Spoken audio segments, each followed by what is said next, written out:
It's time for Basketball Friday Night in West Virginia. For the next 3 hours, it's high school basketball from across the Mountain State.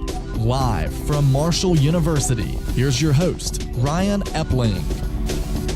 We welcome you to Basketball Friday Night in West Virginia, semifinal Friday for girls high school basketball, and the weekend before the boys state tournament tips off in Charleston on Wednesday. I'm Ryan Epling alongside Bill Cornwell and Jordon Mounts. Happy to have you along here from our studios on the campus of Marshall University at WMUL-FM, as well as we also have some help from abroad tonight, so to speak. We've sent our correspondents out on the road. Yes. This is something new, unique. Yes, and we are looking forward to sharing that with you, and we will do that in just a moment. We have a jam-packed show. We're going to go over semifinal Friday for the girls' state tournament. There is just one spot remaining in championship Saturday, and it's the Battle of Parkersburg that will tip off in just a few moments between Parkersburg and Parkersburg South. Expecting a great crowd for that one at the Charleston Civic Center. We will also set the table for the boys' state tournament, which begins Wednesday morning in Charleston. So before we do that, that means we've got a lot to do. And when we have a lot to do, we have to jump right in. So let's get our first check of the Marshall University Sports Journalism BasketballNight.com scoreboard. Only games in West Virginia today were semifinal games from the girls' state tournament. In Class AA this morning, it was Wyoming East defeating Wayne 69-50. The Warriors improved to 22-3. Wayne's historic season ends at 25-2.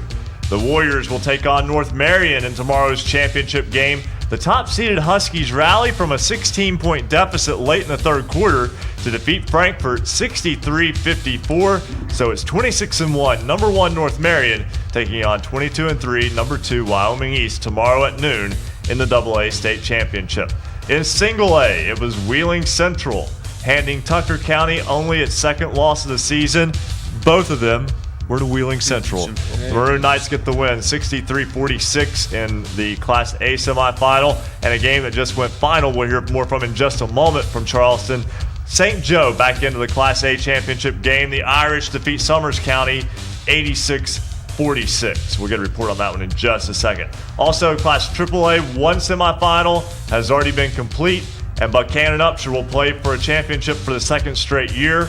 Last year's runner-up defeats Wheeling Park in a tight one today, 42-39 the final. The Buccaneers are now 26-1 and through to the AAA state championship game. Again, the final game tonight between Parkersburg and Parkersburg South is set to tip off shortly from Charleston. That is a check of your Marshall University Sports Journalism BasketballNight.com scoreboard. We will go to Rick Leach, head coach of the Tyler Consolidated Boys, in just a moment. But first, the game that just wrapped up in Charleston. St. Joe defeating Summers County 86-46. Joe Linville is in the Charleston Civic Center. He joins us now. Hey, guys, it is pretty loud here, and I hope you can hear me okay. But the game just wrapped up, and now we have the two teams from Parkersburg who will meet once again on the floor doing their warm-ups. Like you said, St. Joe, easily handled Summers County. Summers County was a team that dominated AA for so many years and dropped to single A, and now they face St. Joe tonight in the final 86-46. In that game, St. Joe was led by Paige Shy with 29 points. Dina Geralds had 17, and Bailey Atkins had 11. Only one person in double figures for Summers County, and that was Tiffany Klein. So probably not one of the better games today. We have seen a couple of really good games today. I thought the Wyoming East game was a very entertaining game this morning to get the day started off. And then another game that went right down to the wire was North Marion and Frankfort. That game went back and forth. North Marion finally pulled it out at the end. So we've seen some good games here at the Charleston Civic Center in the girls West Virginia High School state tournament at the Charleston Civic Center. And Joe, it's always a blast to be there. I had a chance to enjoy a couple of sessions over the past few days. I know you're having a good time up there as well and representing Basketball Friday Night in West Virginia very well. I appreciate that, Ryan. Sorry we didn't cross paths. I did run into Rick Marone this evening. He was having lunch over at the town center, and we got to collaborate just a few minutes and talk about some of the games. So basketball Friday night represented well here at the girls' high school basketball tournament. Joe, we'll get back with you to get an update on that Parkersburg South game once it gets going. We thank you so much, as always, for your work. All right, guys, have a great show. Thank you very much. And again, we'll talk much more about these games in more detail as the evening progresses. But first, I want to give you the Class Single A Boys State Tournament schedule. These games begin on Thursday in Charleston. The number 1 seed is Wheeling Central. They will take on the 8 seed Tyler Consolidated. That will be at 5:30 Thursday evening. Also, Thursday, number 4 Notre Dame and number 5 Trinity will meet at 9 p.m. That's in the Thursday night nightcap. Thursday afternoon, number 2 seed Ravenswood takes on number 7 seed Webster County. The Highlanders making it to the state tournament. That's at 1 o'clock. And the early bird special on Thursday morning, it will be number 3 seed Tug Valley against number 6 seed Greater Beckley Christian. And Jordan, before we go to Rick Leach real quick, Tug Valley and Greater Beckley Christian used to share a region, and that was always there for a while. That was a very good little rivalry. That was always a great game between two very, very talented schools, between Tug Valley and Greater Beckley Christian. In 2013, on Tug Valley's path to its second straight state championship, those two teams met 3 times throughout the season, and Tug Valley was able to walk away all 3 of those games. So a little bit of a renewed rivalry coming up into this weekend. Tug Valley obviously looking forward to the game, as is Greater Beckley Christian. GBC may want a little bit of revenge, and they're definitely going to bring their A game. It's going to be a fun game to watch, Ryan. Should be a lot of fun. And we mentioned that number 1 seed is Wheeling Central against number 8 Tyler Consolidated. The Knights are in the tournament for the first time since 2002. Rick Leach is the head coach of the Silver Knights. He joins us now on Basketball Friday Night in West Virginia. And Coach Leach, first off, congratulations on your regional championship. Thank you very much, Ryan. We're excited to be back in the tournament. Overcoming a 10-point deficit to defeat Cameron 61-49 in that Region 1 co-championship game. You were able to host it in Middleburn after winning the sectional, and I know that's a lot of excitement in that area. It's just built as the years gone on. Nobody really. We're not used to winning, and again, we've turned it around this year, and as each game we won, the crowds got bigger, the fan support has grown, and we're playing very well right now. Coach, talk about how the kids have reacted since you pulled off the regional championship. Has the excitement grown, or have they just kind of focused on what's coming up? Well, they've been a little giddy. We had practice today. We were talking about the steps. I was talking about the experience. I've been fortunate enough to have been down there like 3 or 4 times. We in the earlier years I coached before. We made it down there 3 times, and so I know that experience. These guys have never experienced it, and some of them have never been to the state tournament. I asked for a show of hands. There's probably a handful of them have been down to the state tournaments to watch the game, so this is going to be a new experience for them. So that's important for us. We're going to go down Wednesday just so I can have them go in the arena and watch those games to see how it's played, so they get used to a little bit of the atmosphere for Thursday night. So that's a big deal for us. We need to get those kids to see how it works. It's always just a great experience, and I say that as one who never experienced it, but have always got to go watch the tournament. I want to talk about how your team was very clutch in getting there. You had just a 3-point lead with 1:15 left in the game, but put the game away from the free throw line. 24 of 29 on the night. Dylan Roberts was 14 of 14 in the fourth quarter.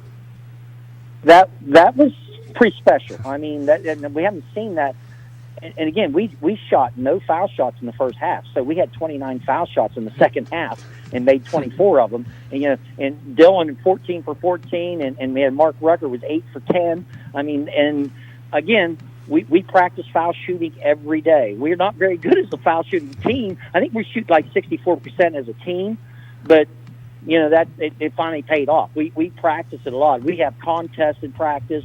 I make them make so many in a row before they can get a drink and all that stuff, and it finally paid off in that game. The Dylan Roberts being a senior, a 4-year starter, he just stepped up and he wanted the ball. I mean, there was a technical foul. There was a technical foul called early, and he said, I want to shoot the fouls. I said, go for it, because I think Mark Rucker had shot 2 foul shots before, made them, but how they use his coaches usually will let that guy continue to shoot. But no, I put Dylan in there, and he made both of them too. So that worked out very well. Coach Jordon Mounts here. Looking at your state tournament bracket, you draw the number 1 seed Wheeling Central Catholic Maroon Knights first round. So tell us what do you have to do to get your team prepared mentally to go in there to a big arena, a big spotlight, so to speak, and face a good team in Wheeling Central in your first game? No question, Wheeling Central is one of the best teams in the state in single A, and again, we realize that, but we're going to take care of do what we do, and that's what I talked to our kids today. We're going to prepare, do what we do best. We play a half-court matchup defense. We're gonna do that, and we've beaten teams that we probably shouldn't have beaten because of that half-court matchup defense, and try to limit Wheeling. Wheeling Central's going to press the whole game, so we got to work on our press offense and take care of the basketball. Don't turn it over. Don't give them easy baskets, and I think that'll help us. And Wheeling Central's regional final, they had made 17 threes. Well, I don't think many teams make 17 threes at the Civic Center. So we're going to hopefully. The Civic Center's a different background for most people, and although Wheeling Central's been down there every year, and those guys have probably played on that floor, it's still a different background. I don't think I've ever seen anybody make 17 threes from the outside. So we're gonna do our matchup and don't let them get the ball inside and see what we can do with it. Well, regardless of who had won that regional co-final, it was going to be a special time for their community. Tyler Consolidated, again, making it back to the state tournament for the first time since 2002. Cameron has not been to the boys' state tournament since 1924. So that was going to be special for somebody. Coach Rick Leach, your Silver Knights get the win. We congratulate you on that. Wish you and your team the best of luck in Charleston next week. Thank you, Ryan.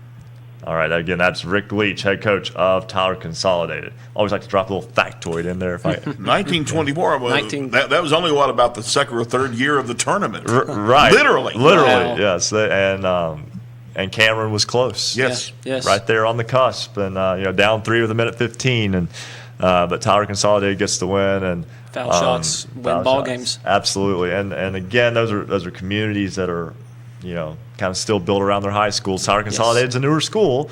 Newer meaning it's 25 years old already, but we had Sistersville and Tyler County consolidating, and they put it, unfortunately, for community's sake, they built it in the middle, which is kind of in a rural area. Right. But so it's not really easy for anybody to get there. But nonetheless, still a great story there. We're going to step aside and take a break. When we come back, we'll talk to our good buddy T.G. Griffith of WYAP in Clay County. We'll also talk with head coach Jared West of the Notre Dame boys. His son had a good game today, too. His son had an excellent game today. Yes, we'll talk with him as well. This is Basketball Friday Night in West Virginia on the Fast Break Sports Network.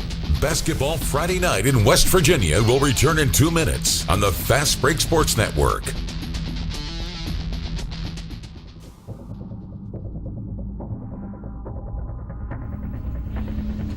For scores online, all of them in West Virginia, visit basketballnight.com.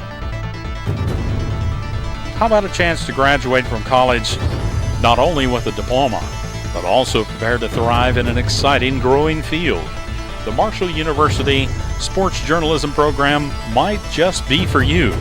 The expansion of cable networks, the rise of sports-centered online platforms, and the continued thirst for local sports coverage makes sports journalism a growth industry with jobs waiting for those who earned this degree. Your passion, curiosity, and charisma, coupled with Marshall University sports journalism training, will equip you for success in a multi-billion-dollar global industry.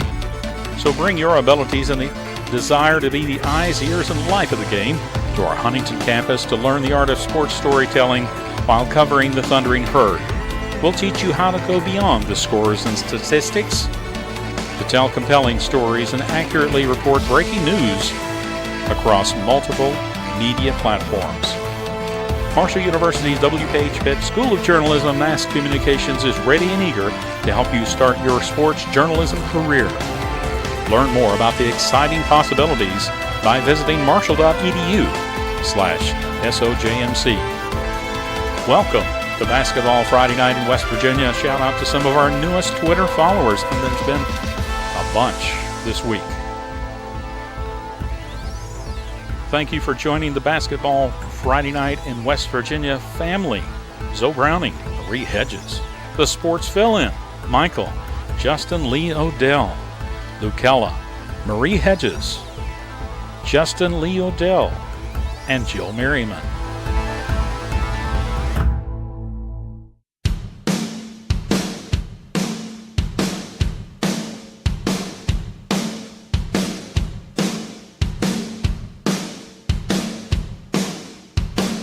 This is high school basketball's home for the Mountain State. Basketball Friday Night in West Virginia on the Fast Break Sports Network. Now, back to your hosts, Bill Cornwell, Joe Linville, and Ryan Epling. 9:16 on this Basketball Friday Night in West Virginia. Ryan Epling alongside Bill Cornwell and Jordon Mounts.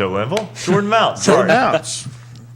I apologize to one of you greatly, and both of you as well. But we have a good time here on Basketball Friday Night in West Virginia, and what a time this is, guys. State basketball tournament going on in Charleston. You've also got the Conference USA tournament for Marshall, the Big 12 tournament for WVU. I mean, this is the most exciting time of the year. I'm such a junkie. Of course, we're lucky to live here in a tri-state area. I've been kind of following the girls' Sweet 16 in Kentucky a little bit, which is underway up at Northern Kentucky University. There's one local team, Boyd County, which has a girl coming to Marshall, and of course, there's a girl at Marshall who's a Boyd County alum. So that's a team that a lot of people in this part of the state pay attention to in Kentucky. And Boyd County in the Elite Eight in Kentucky split, and by the way, they only have one class, split with St. Joe. Yes. And lost at Parkersburg South. Played Spring Valley a couple times, beat them both times. Yeah, so teams that are currently in the state tournament are still familiar with that program. So like you all said, March Madness is right around the corner, everything like that. This is... If you are a basketball fan, this is better than Christmas. It is wild. The reigning Class A champions are Notre Dame, and they are back into the state boys basketball tournament. As the number 4 seed, they'll take on number 5 seed Trinity. That's a familiar matchup, right? They just met for the sectional championship last week. Jared West Sr. is the head coach of the Irish. And Coach West, first off, congratulations on returning to Charleston. Thank you so much. Thank you for having me on the show tonight, and we're excited to get ready for next week. You beat my beloved Paw Pirates in the regional championship. I had to say it. Sorry, I love the small schools like that. But you take on a school such as Paw, and you know that's a very small school. You have to take care of business, but at the same time, I know you love basketball, and I know you have to kind of appreciate kind of where they came from. You know what? It's funny. Sitting on the sideline the other night playing against Paw, they brought a raucous crowd. They reminded me of the old Tucker County games, and they really came in and they weren't scared at all. They came and played fast and competed. So I definitely respected them. Coming in with the mindset of they were coming in planning on winning, and they came with that mentality. So. Yes, I understand exactly what you're talking about, and I totally respect them. Your ball club gets the win. 90-66 was the final in that game, and now you take on Trinity, a team that you beat in the Region 2 Section 1 championship game by 3 points 1 week ago. And I know your team's familiar with getting to the state tournament, And seeing a familiar squad right off the bat, I kind of think that may, if anybody's worried about nerves, shouldn't be at this point. Well, they are definitely a very familiar foe, and we do have a lot of kids that have played in Charleston. But the difference is they're in different roles. So obviously there are going to be some butterflies on both sides. The good thing is once the ball is tossed up, normally 2 or 3 minutes to the game, the nerves subside, and then it's all about who executes, who plays defense, who rebounds. So we're excited to have the opportunity to come down. My scouting report, as far as scouting, is very easy because we played these guys 3 times, so we know exactly what they want to do. They know exactly what we want to do. It's just a matter of who's going to execute better. Hey, Coach, Jordon Mounts here. Just looking down your roster, I've seen you all play a few times this year. Very talented team. You're led by your junior, Gabe Zumo. According to the SSAC side, you got him averaging 23 points a game. So tell us, is Gabe ready for what have you done to get? What have you done, and what has Gabe done to get him and his team ready here to for the first round of the state tournament? Gabe Zumo is like a third son. I've known Gabe since he's been in kindergarten, and to be honest with you, everybody raved about Lil Jarrett last year. If we don't have Gabe Zumo, we probably don't win a state championship last year. And coming into this year, I knew he was ready to make a big jump and go from being spot shooter on the scouting report to being go-to guy and all-around playmaker. Gabe has Division I aspirations, and we're going to do everything we can to let him achieve those goals. So he came in this year fired up, ready to show that he's no longer Robin. He's trying to be Batman. So he's put us on his shoulders all year. He shot the ball well. He's passed well. And he and Todd have become a pretty good 1-2 punch. So, the funny thing is everybody talks about Gabe this year. We kind of go as Todd Griffith and Joel Maurer go. Those are my 2 bigs. And if they play well and rebound well, we're pretty good. When they don't rebound well and if they don't dominate the paint, that's when we kind of struggle. Gabe has been very, very consistent. So we need those 2 guys to kind of do what they need to do inside. Yeah, and Coach, you just mentioned Joel Maurer and Todd Griffith. Todd is a senior. Joel is a junior. You get Zumo and you get Maurer back next year. So tell us, that's a great combination to really build off of, and something that you all can really use to make a push next year to the state tournament again. To be honest with you, and I probably shouldn't say this, but next year is probably going to be my best team that I've had since I've coached. Now, if my oldest son, if Lord Jared heard that, he would probably have a few things to say about that. But Joel will be a senior. Gabe will be a senior. We have another freshman this year, Elijah Goodman. He's a 6'4", big. He will be better. Jaden West, my youngest son, will be a freshman, and he has the potential to be a very good point guard. So we'll have depth, size, shooting, versatility. So next year we will be very, very good.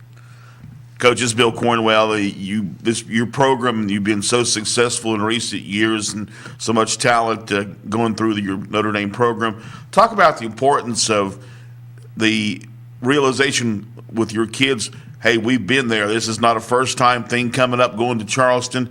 But we're veterans. How important is that? To be honest, people don't realize it until you've been there. It's a process. It's a process that goes along to winning. We've learned that, trust me, the hard way. Magnolia up 12 with 2 minutes to play. Huntington St. Joe up 6. We've learned that the hard way. And you hate to have to go through that process, but it is a process. So, a lot of blood, sweat, and tears on that floor, picking kids up from crying because you have to learn how to deal with the adversity and playing down there. Now, that being said, you don't have to have, some people come down there and win early, so you still have to go out there and play, but we're going to rely on our experience. We're going to rely on our senior leadership. A kid that hadn't been mentioned, 2 kids actually. Jared Fagan is a senior who helped us a lot last year. he was kind of the unsung hero in 2 games. And another senior, Andrew Rogers, are 2 kids that have really stepped up for us this year and provided some stability and leadership in the backcourt. And to be honest with you, we will not beat Trinity unless those 2 kids have a very good game. So to speak on the leadership that you're talking about and the experience, we're going to rely on 2 seniors to kind of provide that for us. Coach West, we're running short on time, but I do have one more question for you. Your alma mater, WVU, gets to play here in about 13 minutes in the Big 12 semifinal. Your son will be in the Conference USA Championship game tomorrow. Marshall defeating Southern Miss today, and he had a very good basketball game today as well. 12 points, 2 assists. That may not sound like a lot, but it was a game where he was very effective and efficient in his 34 minutes. Oh, yeah, it's a great time to be in the West household. Defending state champs. We've been ripping and running up and down 79 this year. Going to see little Jared play at Marshall. You know, Coach Dan, Coach Klein, those guys have embraced him with open arms. It's been exciting. I canceled. Well, I pushed practice back 2 hours today to catch the 1:30 game. You know, very excited. Actually, I missed you all's phone call talking to him, trying to help Dean Pendova sprain the ankle. So hopefully we get him 100% tomorrow. But, you know, and then we love, WVU as well. So it's an exciting time. And it's funny, and I know y'all have to go. I heard that right now the prognostication is that WVU would play Old Dominion in the first round of the NCAA tournament. I saw that at a few places. But Old Dominion lost, so I was thinking they was going to talk about the Conference USA champion. If Marshall wins, you never know. Might get You never know. A West Virginia battle. Oh, man. That would be great. That would be fun. You can't win and you can't lose. Right. Right. Coach West, thanks so much, and we wish you the best going forward next week. Thank you all. Thank you all for having me. All right, again, that's Jared West, senior head coach of the Notre Dame Fighting Irish. They will take on Trinity Christian once again in the Class Single A state tournament in the 4-5 game. That will be Thursday night at 9 o'clock. Quickly, let's go back to the phones. TG Griffith, WYAP in Clay County. And TG, we haven't got to speak with you a whole lot this season, but the Clay County boys had a winning season at 13-9. The girls fell to 11-12, but losing their last 3, so they still had a pretty good year. I have to think, knowing how Clay County has been over the years, that those 2 programs are probably looking like they're going to be pretty good in the near future. Yeah, they went different directions this year. Like you said, the girls' first losing season in a long time. Rick knows that. And the boys' first winning season in a long time. In fact, won a quarterfinal, semifinal, or sectional game, and went up against one of the regional co-champions, Braxton County, at Braxton County. But played well, but we lost. Girls, I think we lost 3 seniors, and we got our leading scorer back next year, and so we're looking ahead for some good things next year. And I apologize. I guess I've been keeping a low profile this winter, and I was going to call you last Friday night, but our power went out, and I had to get everybody to a motel for the night. So I missed you last Friday, but I appreciate you guys, and I'll not take up much of your time. We got some more important guys here that are playing in state championships, so I'll give way to them and just give you a quick recap there. We're looking for good things next year. That's why we lace it up. Hey, we celebrate high school basketball here. And, at this time of year, yes, the winners get the most attention, but we hadn't got to talk to you. And you've been such a regular and a friend of this show that we definitely wanted to touch base with you one last time this season. And, let's make this a more normal occurrence in year 6. Okay. I'll see what I can do. All right. Hey, guys, have a good to talk to you. Thanks so much. That's TG Griffith, WYAP in Clay County. Again, that's someone who jumped aboard early for us, and we will always take time to talk to him. Before we go to break, let's go back to the Charleston Civic Center Coliseum. Or just wrapping up moments ago, Huntington St. Joe defeated Summers County 86-46 in a game in which the Irish forced 26 turnovers. Shannon Lewis is the head coach. I know you may have trouble hearing me with the noise there, but Coach, first off, congratulations on getting back to the single A state championship game. Thank you, guys. Thank you very much. Your ball club does what it does best, jump out on teams, and that's exactly what happened in that game today, as your ball club had a 51-20 lead at the break. And really, Coach Lewis, your team able to put that game out of hand early. Well, we did. We came out and created a lot of turnovers, and then we shot the ball extremely well. And I thought everybody was involved, and just a great performance from us tonight. Hopefully, we didn't waste some of it. 5 of 7 from the three-point line in the second quarter. It's hard to be much more efficient than that. Well, yeah, Paige shot it well. Dina was hitting, so our scorers were hitting shots, and like I said, I thought everybody played well. And another thing too is you out-rebounded Summers County 47-32. Ended up with just 12 second chance points. That may not seem like a big number, but at the same time, limiting them to one shot really allows you to get out on the break and go. Well, it did. I thought we forced them. Their best player got in foul trouble, and she never got going, the Taylor girl. So, their young kids were trying, they're trying to hang in there, but, they had a bunch of ninth graders out there, and we were able to force the tempo a little bit, and we did. I thought Hannah and a bunch of them controlled the boards really, really well. Championship game tomorrow. You get Wheeling Central. That's been a little bit of a rivalry at a distance, so to speak, over the years. Yeah, Wheeling Central's got a great team. Penn does a great job, and they're one of the best teams up here, regardless of class. It's going to be a war tomorrow. I think it's going to be a great game. Some of our kids play together in the summer. They know each other, and like I said, they're coming down here to win. We know, and we have to be ready to play a very good game tomorrow. Coach Jordon Mounts here. You had a dominating win here today at the Charleston Civic Center. Looking over at your schedule, you've defeated quite a few schools that are much larger than St. Joe. Martinsburg University, George Washington Capital, just to name a few. Looking at your schedule, tell us, does playing the higher level schools, the larger schools, does that prepare you better for the tournament, or does it? Yeah, I mean, we play a tough schedule, not only in state, but we played some great out-of-state teams, especially right over in Kentucky.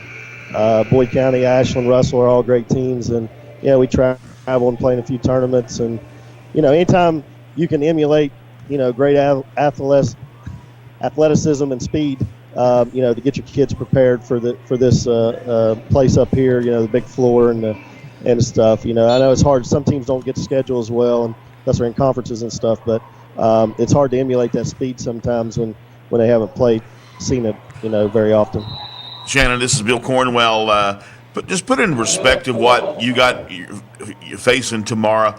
When you got an opportunity at St. Joe High School to have a ninth state title in 10 years.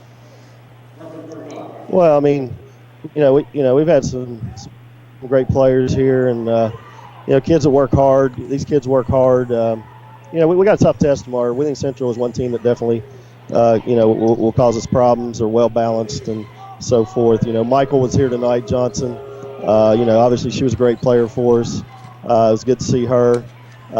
She had a torn ACL this year at Notre Dame, so didn't get to play. But we've had some great kids here, and great tradition with those kids, and these kids are just adding to it.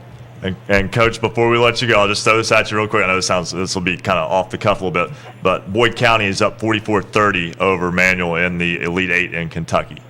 I know you follow them pretty close. That's big. Manual's a great team. They upset Sacred Heart. It was number one, and we know a couple of their kids, but Boyd County's got a great team. We split with them, and Savannah Wheeler's just fabulous. You'll see her at Marshall here soon, and couple years, but they can spread you out. Great basketball team. Coach Lewis, once again, congratulations. He's a great guy. Absolutely. Once again, congratulations on reaching the state championship game. Wish you and the Lady Irish the best of luck tomorrow. Thank you. Thank you very much. All right, that's Shannon Lewis, head coach of Huntington St. Joe, as they will go for their 9th state title in 10 years, taking on Wheeling Central tomorrow in the Class Single A state championship game. That will be about 45 minutes after the conclusion of the AA game, which is at noon. We'll step aside, take a break. When we come back, we'll talk about that AA game. Angie Bonzini is the head coach of the Wyoming East Warriors. Kara Sandy had a big game today for the Warriors as well. We will have them and a quick scoreboard update when Basketball Friday Night in West Virginia continues on the Fast Break Sports Network. Basketball Friday Night in West Virginia will return in 2 minutes on the Fast Break Sports Network.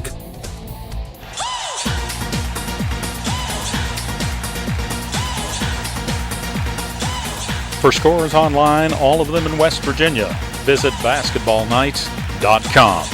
There's many places to listen and watch Basketball Friday Night in West Virginia. Of course, we're on great radio stations throughout the Mountain State. Just click on our affiliates page at the bottom of our basketballnight.com page, and you'll find the station nearest you.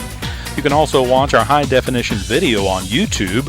Go to basketballnight.com, just click to watch.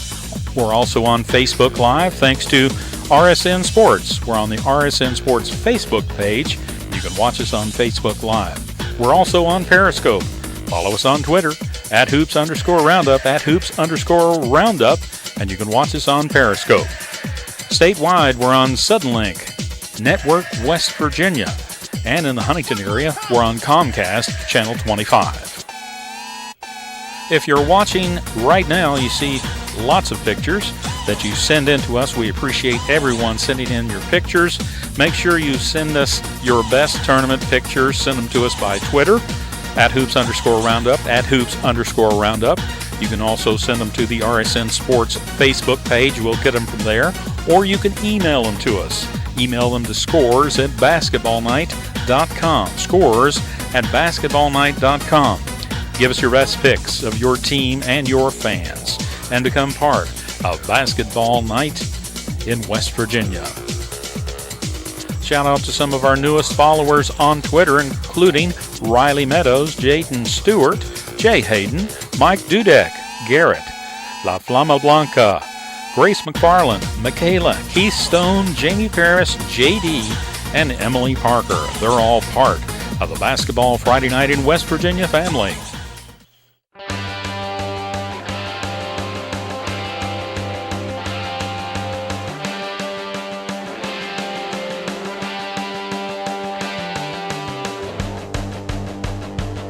Celebrating high school basketball around the Mountain State. You're listening to Basketball Friday Night in West Virginia on the Fast Break Sports Network.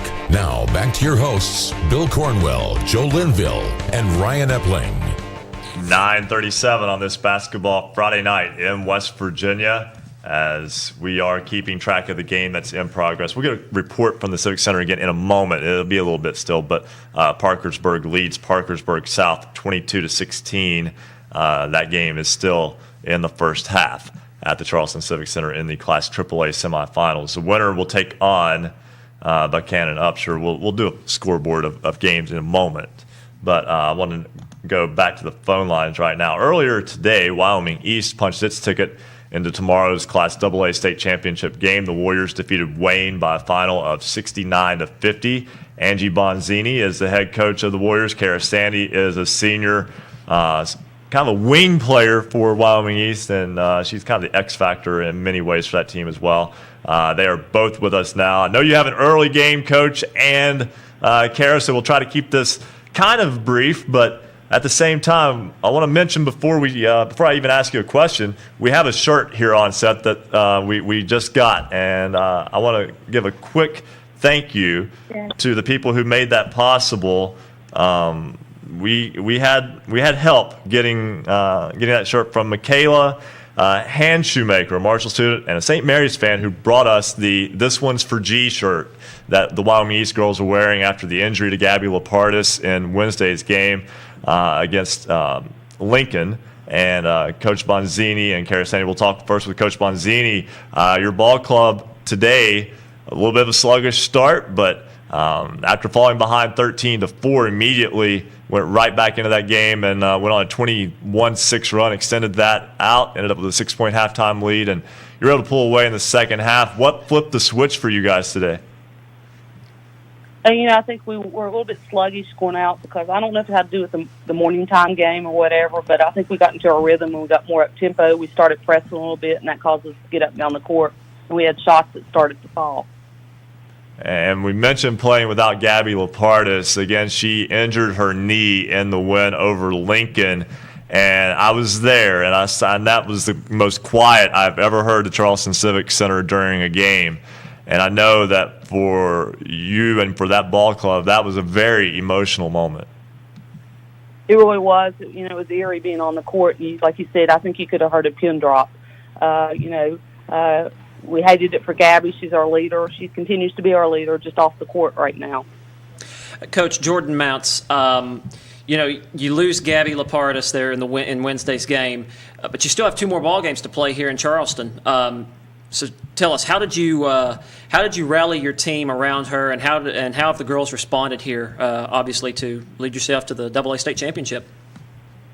I think, they're not only doing it for themselves, I think the shirt tells you it all. We're doing it for her, too, because she worked so hard to get back to us this year and was having a great senior year, and then, unfortunately, she doesn't, get a finish out on the court. So the girls have an extra special focus to try to make that, happen for her.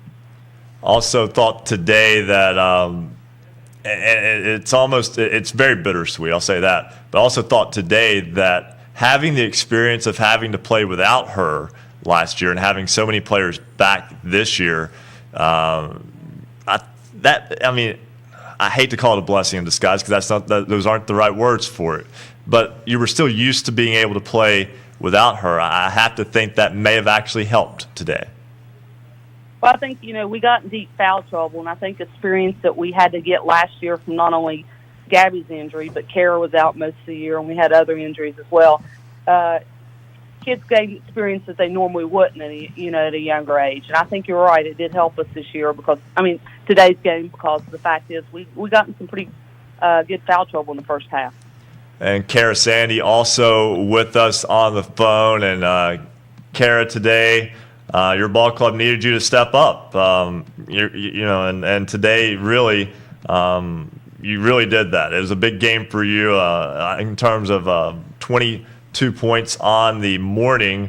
And, for your basketball club, they needed your scoring today, and you were able to provide that, especially in the first half when, again, you kind of kicked them out of that slow start.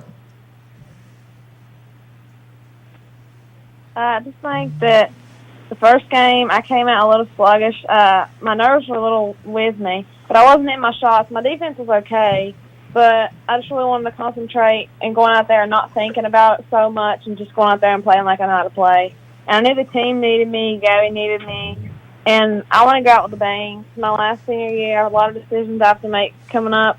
I just wanted to finish the year out with a bang and go out there and play smart and play how I've always played. Kara, they look to you, obviously, as leadership. I'm going to take this back to the beginning of the playoffs in the sectional tournament, an 81-22 win over Oak Hill, 78-15 over West Side, another dominant win over Pikeview, and more dominant wins at the state tournament. What have you done to get this team so fired up and ready for this moment tomorrow for the championship game? I think we just all come together as a family, and we take each game one day at a time, one game at a time. We focus on our defense rebounding, and we go out there and we do what we have to get done. We all motivate each other, and we're the family, and when somebody gets down, we just pick everyone back up. Kara, this is Bill Cornwell, and talking about today's game, looking at the stat sheet, you guys went against one of the better players in the state, Ariel Adkins, and she got her points today. She had 26 points, but you guys look like you just did a nice shutdown job on the rest of her teammates out there.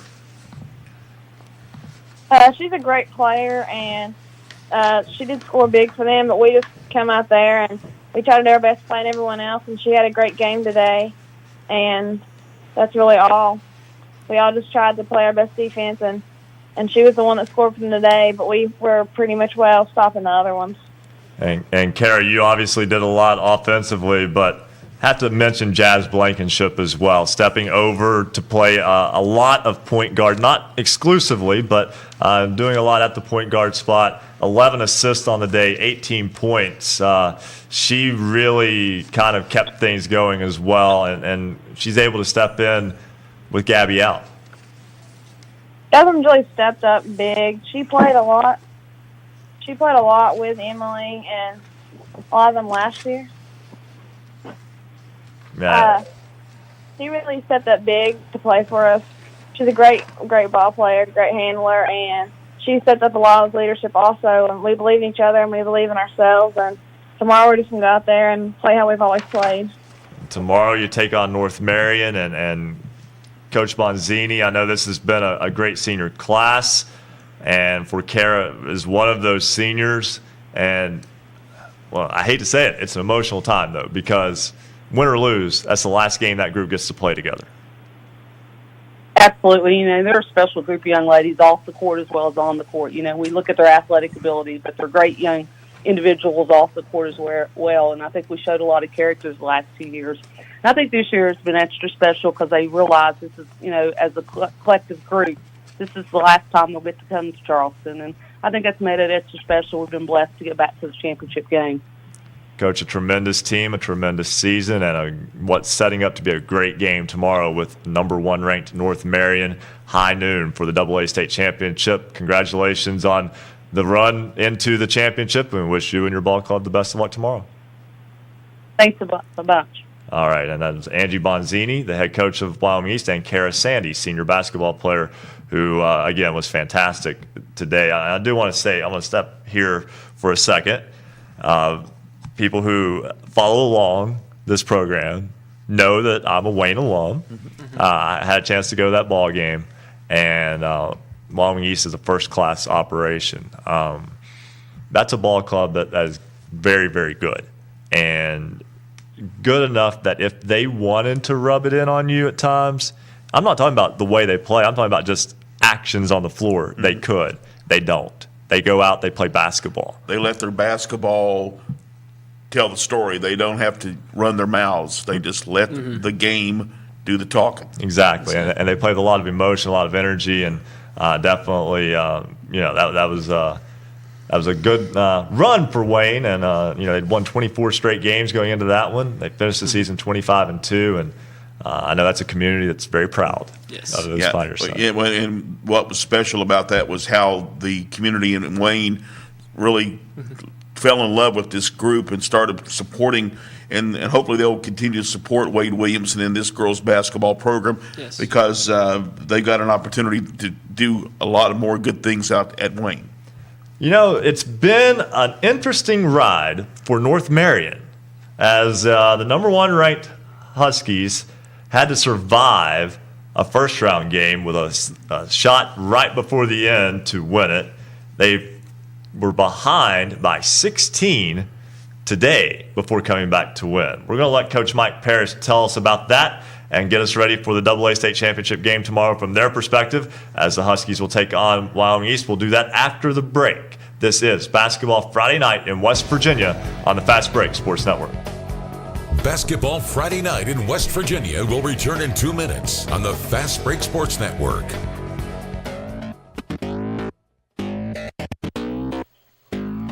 For scores online, all of them in West Virginia, visit basketballnight.com. Join us online, vote in this week's poll. You've got till 11:45 tonight, and we'll share the voting results with you. Last week's question: should the half circle under the basket be implemented in high school basketball? 61% of you said no. This week's question: should basketball games have been stopped during the teacher and service personnel work stoppage? Tell us what you think. Vote yes or no. Go to basketballnight.com to vote in this week's poll. You'll see the poll question on the right-hand side of the page. You've got till 11:45 tonight, and of course, we'll share the results at the end of the show this evening. Basketball Friday Night, West Virginia's high school basketball voice. Thanks for joining us on Twitter. Send us your pics, anything interesting you have about your games. We'd like to hear from you. And we have a shout out to some of our newest followers tonight, including Marie Hedges, the Sports Fill-In, Michael, Justin Lee Odell, Jill Merriman, McGuire, Riley Meadows, Jaden Stewart, Jay Hayden, Michael Dudek, Garrett, La Flama Blanca, Grace McFarland, and Michaela. They're all part of the Basketball Friday Night in West Virginia family.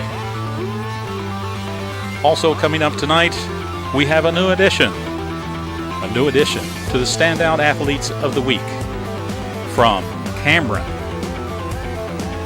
She will join Jaden Lindsay, Jacob Clark, Cole Honecker, Sydney Nestor, Isaiah Morgan, Deja Busby, Drew Williamson, Ashton Maxwell, Casey Henchman, Whitney Sampson, Cole Whited, and Abby Beeman.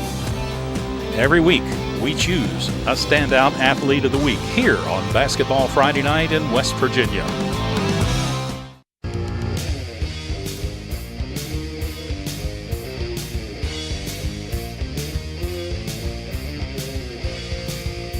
Stay up to date on your favorite teams. Check out basketballnight.com. Now, back to Basketball Friday Night in West Virginia with Bill Cornwell, Joe Linville, and Ryan Epling. 9:50 on this Basketball Friday Night in West Virginia. Ryan Epling, Jordon Mounts, along with Bill Cornwell. Happy to have you along. We got to jump right back to the phones. As I mentioned before the break, North Marion's girls have had, quite frankly, a very challenging road through Charleston so far. A win at the buzzer over Bluefield, a controversial win, not in terms of the win, but the way that the shot was counted. We'll talk with our resident referee about that much later. That's nothing for head coach Mike Parrish to worry about. All he could do was worry about getting his team's win. We'll even do the video with Bo Anderson a little bit later on, because I don't want to put Coach Parrish in that situation, because all he can do is score. Tell his team to score and win. That's his job. Then today, they're down 16 in the third quarter against Frankfort with just 2.5 minutes left in the third quarter. We're talking 10.5 minutes left in the game. And they turn a 16-point deficit into a 9-point win. Coach Mike Parrish of the North Marion girls joins us now on the program. And, Coach, I have to imagine that it's been a bit of a stressful time for you. Oh, yeah, never a dull moment. Your girls' basketball team, though, back to the AA state championship game with a 26-1 record, a 20-game winning streak. And, sometimes it's not about winning pretty in Charleston. It's about winning, and that's what your team has done. That's what we tell them coming down. You just got to find a way, because down here anything can happen, and it normally does. So that's when you come down here. You got to catch a break here and there, and we caught one. And dug us a hole today, and was lucky enough to fall our way back out of it.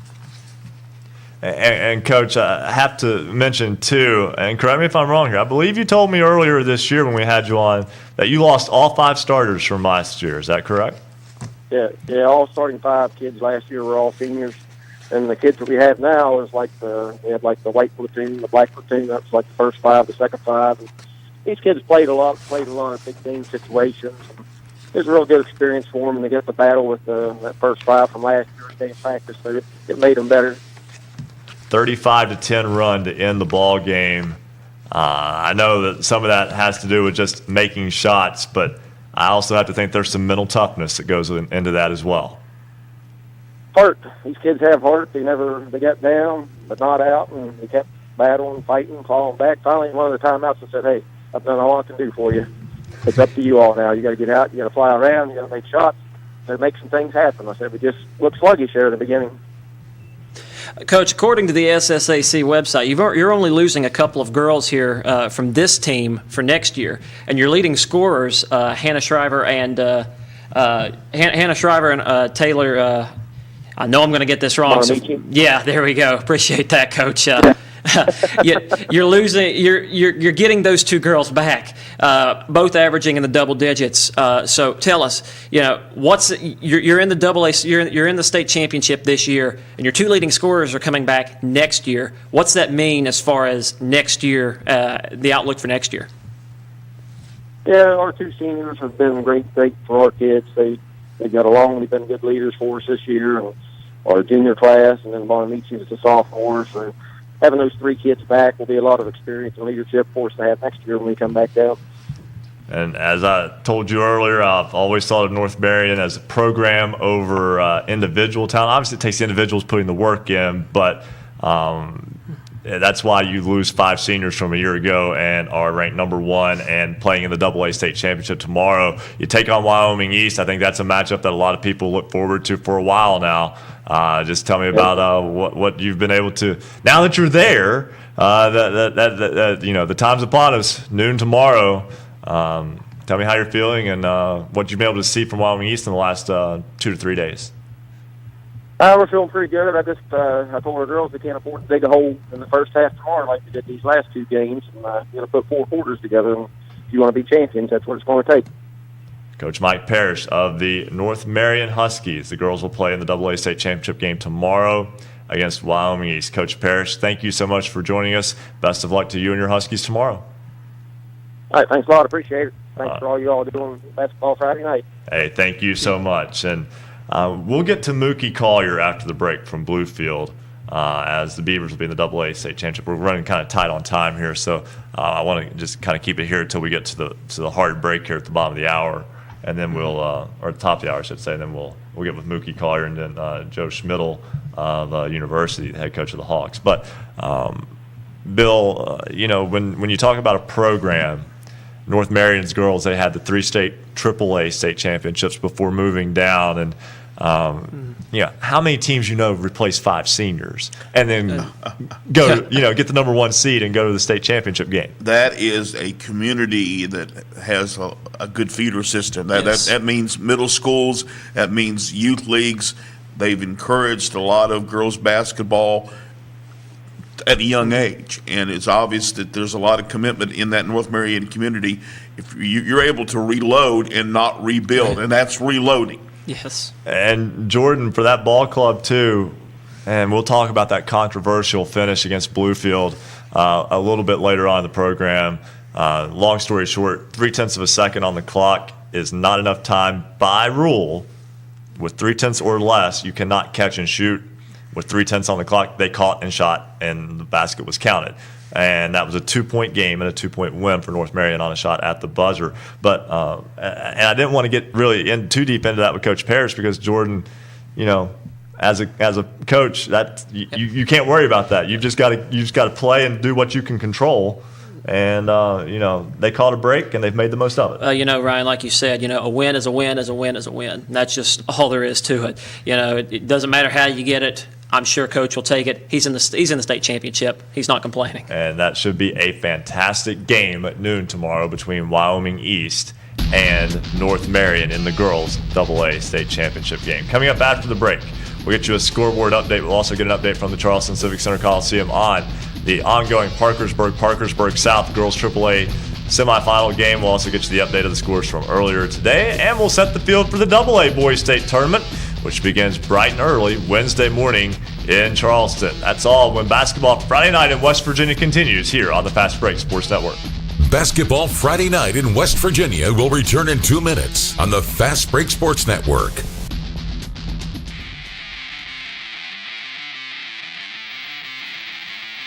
If you love basketball, then there's only one place to be on Friday nights after the game. It's Basketball Friday Night in West Virginia. Special thanks to all of our affiliates, including Suddenlinks Network West Virginia, carrying us statewide tonight. You can also listen on great radio stations throughout the Mountain State, including 103.7 Jack FM, WQWV in Fisher, the Valley's Watchdog, 1600 AM WKKX Wheeling, 1370 AM WVLY Moundsville. Jackson County's home for Southern Gospel, Singing News Radio, 92.5 FM WTHMLP Ravenswood Ripley. Knights Radio, 91.5 FM WRSG in Middleburn.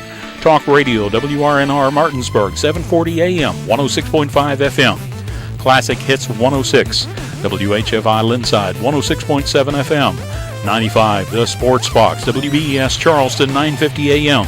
The Voice of the Coalfields, 101.9 FM and 1290 AM, WVOW in Logan. Light Rock, 93R, WRRR St. Mary's, 93.9 FM. The Ticket, 102.3 FM, WMTD in Hinton. The Greatest Oldies of All Time, 98.5 FM and 101.5 FM, WQAZLP, Edmond, Beckley. Tune for You Radio, Yap Radio 101.7 FM, WYAPLP in Clay. and Marshall University's flagship station, The Cutting Edge, 88.1 FM WMUL in Huntington. Cable subscribers can also find Basketball Friday Night in the Huntington region on Comcast Channel 25 and streaming online. Our high-definition video can be found on rsnsports.com Facebook page, Facebook Live. This is Basketball Friday Night in West Virginia.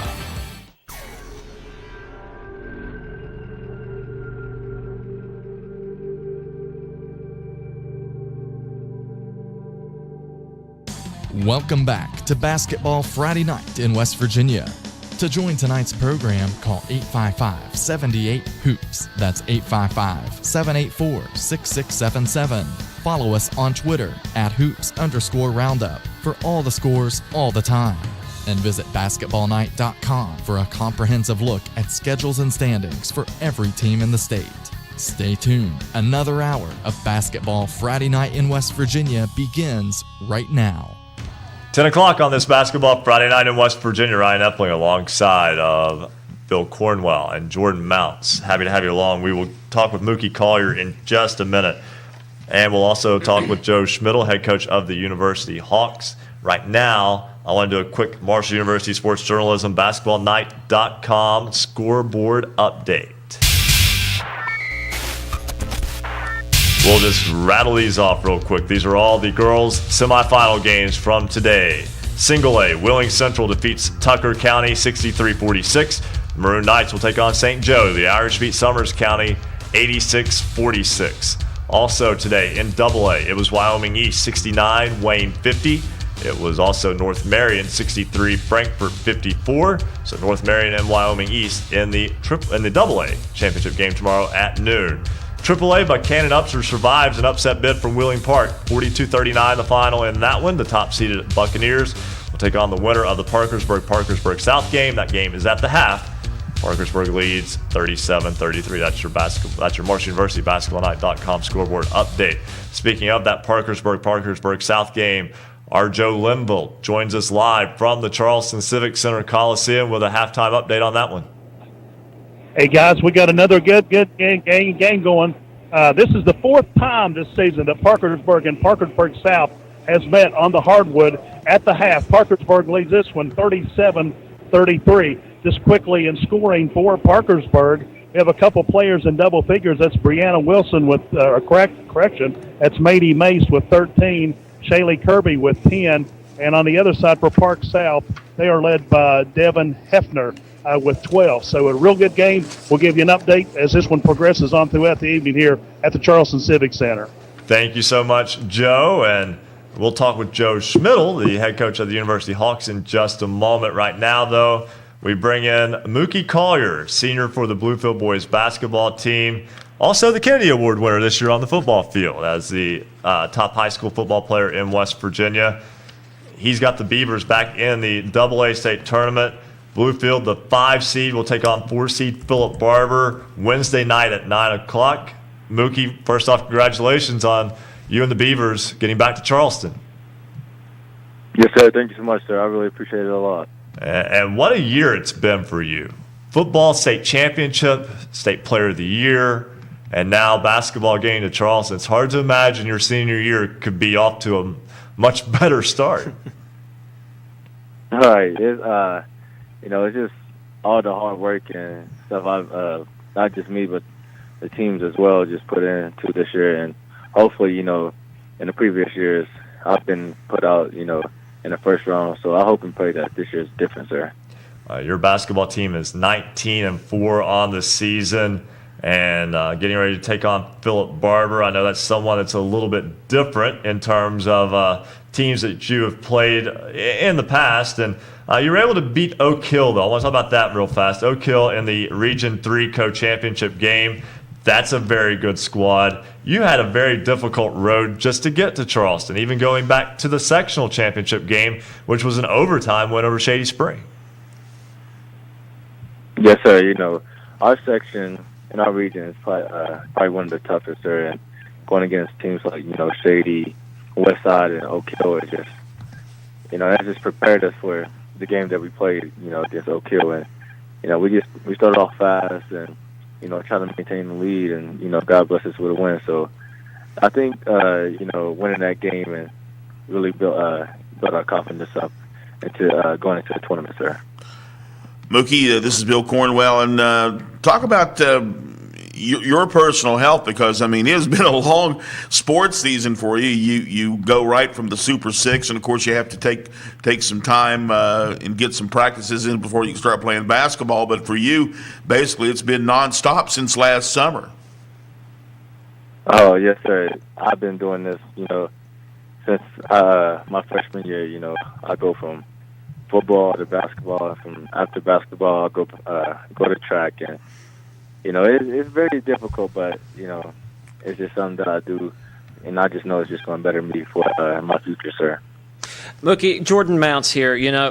You're obviously a standout athlete in two sports. Kennedy Award winner for football.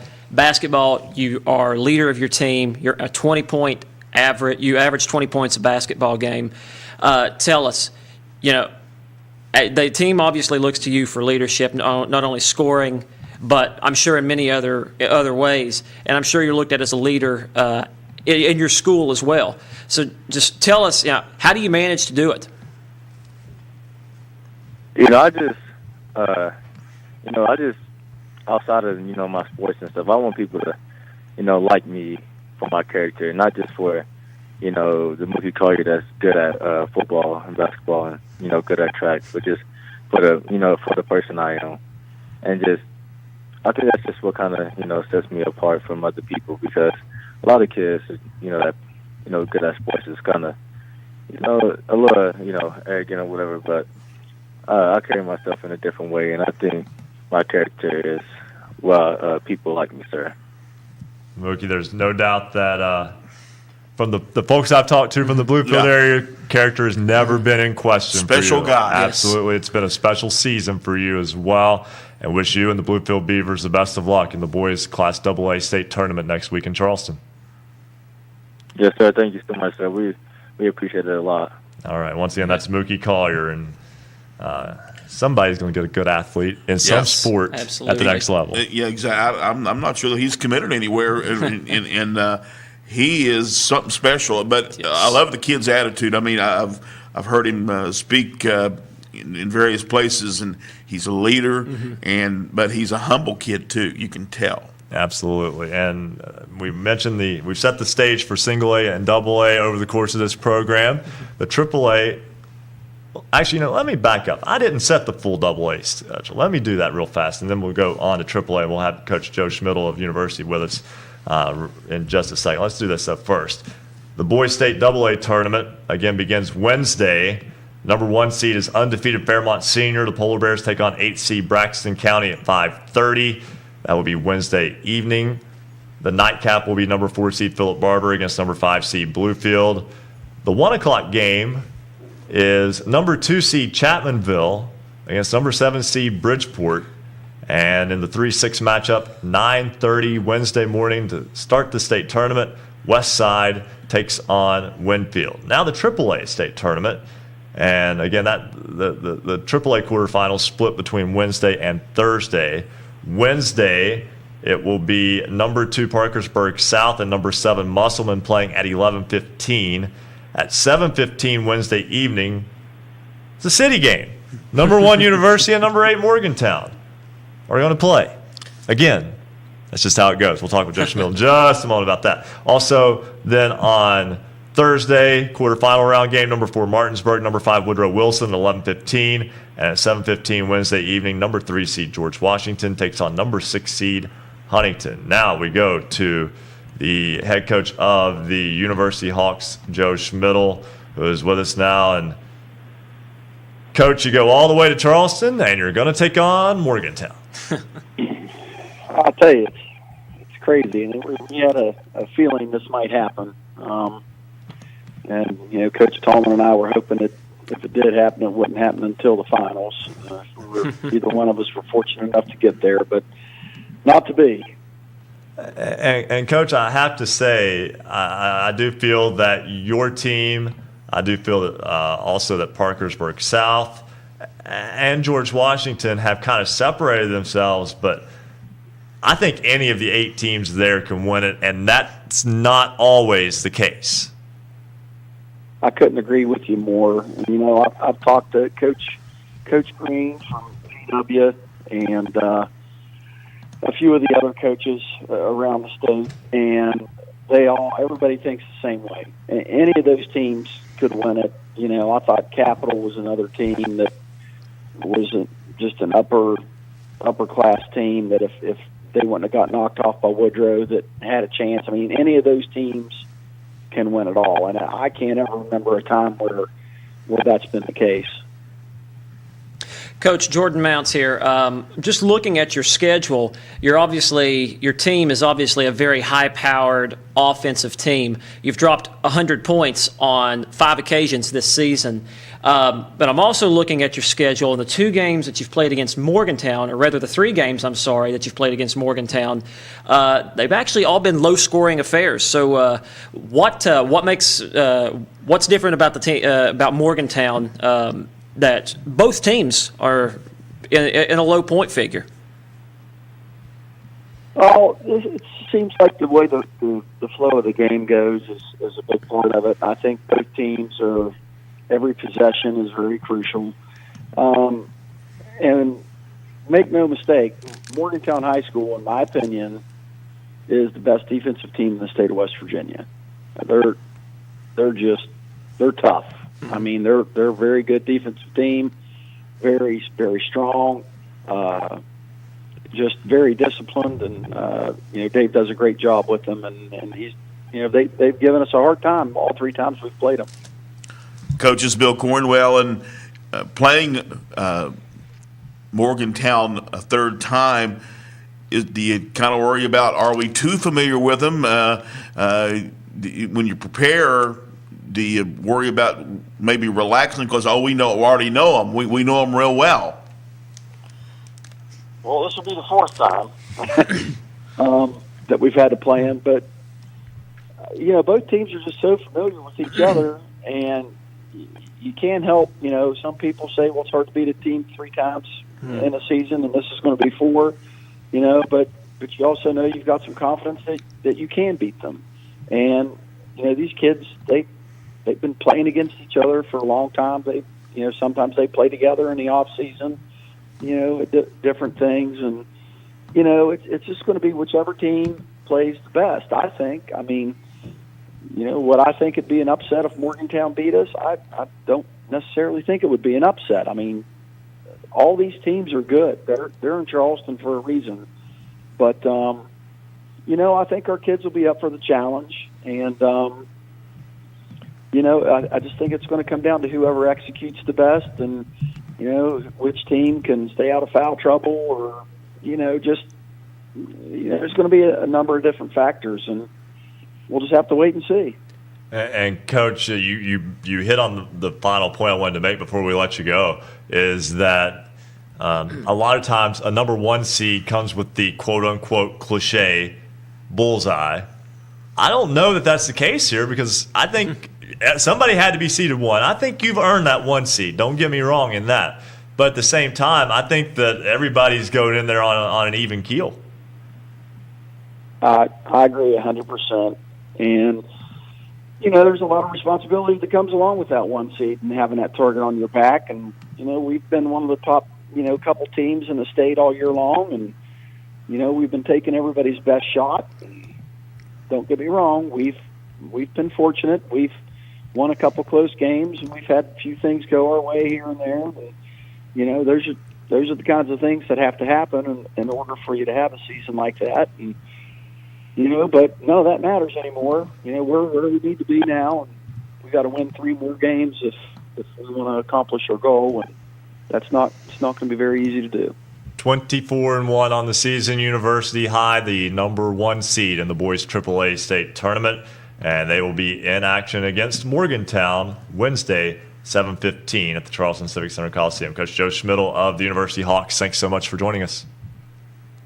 Hey, thanks, Ryan, and I'd like to give a shout-out to Wayne County girls, of course, my old roommate, Dwayne Tabor from Wayne County, and I just would love to give a shout-out to that program down there and congratulate them. And and they had a great season. But thanks for having me on, Ryan. Hey, thanks so much. And yeah, I played for Coach Tabor at Wayne High School, and he and Coach Schmidl were roommates. And Coach Tabor's daughter, by the way, will be a ninth grader next year. So, and he hung up the whistle from the boys' job about 8 or 9 years ago. Right. Now, Sam Kokenauer's done a very good job with that group. And they've kind of built into where they've got they're starting to build. Yeah, they're starting to build too, and so. Definitely, that shows you how small this state can be sometimes, right? Yes. When the Wayne girls basketball team gets a shout out from the University High boys coach, right? Who knew? We'll step aside though and take a break. When we come back, we'll talk with Penn Kurtz, head coach of the Wheeling Central Maroon Knights girls. They will play St. Joe in the Class Single A championship game tomorrow afternoon. This is Basketball Friday Night in West Virginia on the Fast Break Sports Network. Basketball Friday Night in West Virginia will return in 2 minutes on the Fast Break Sports Network.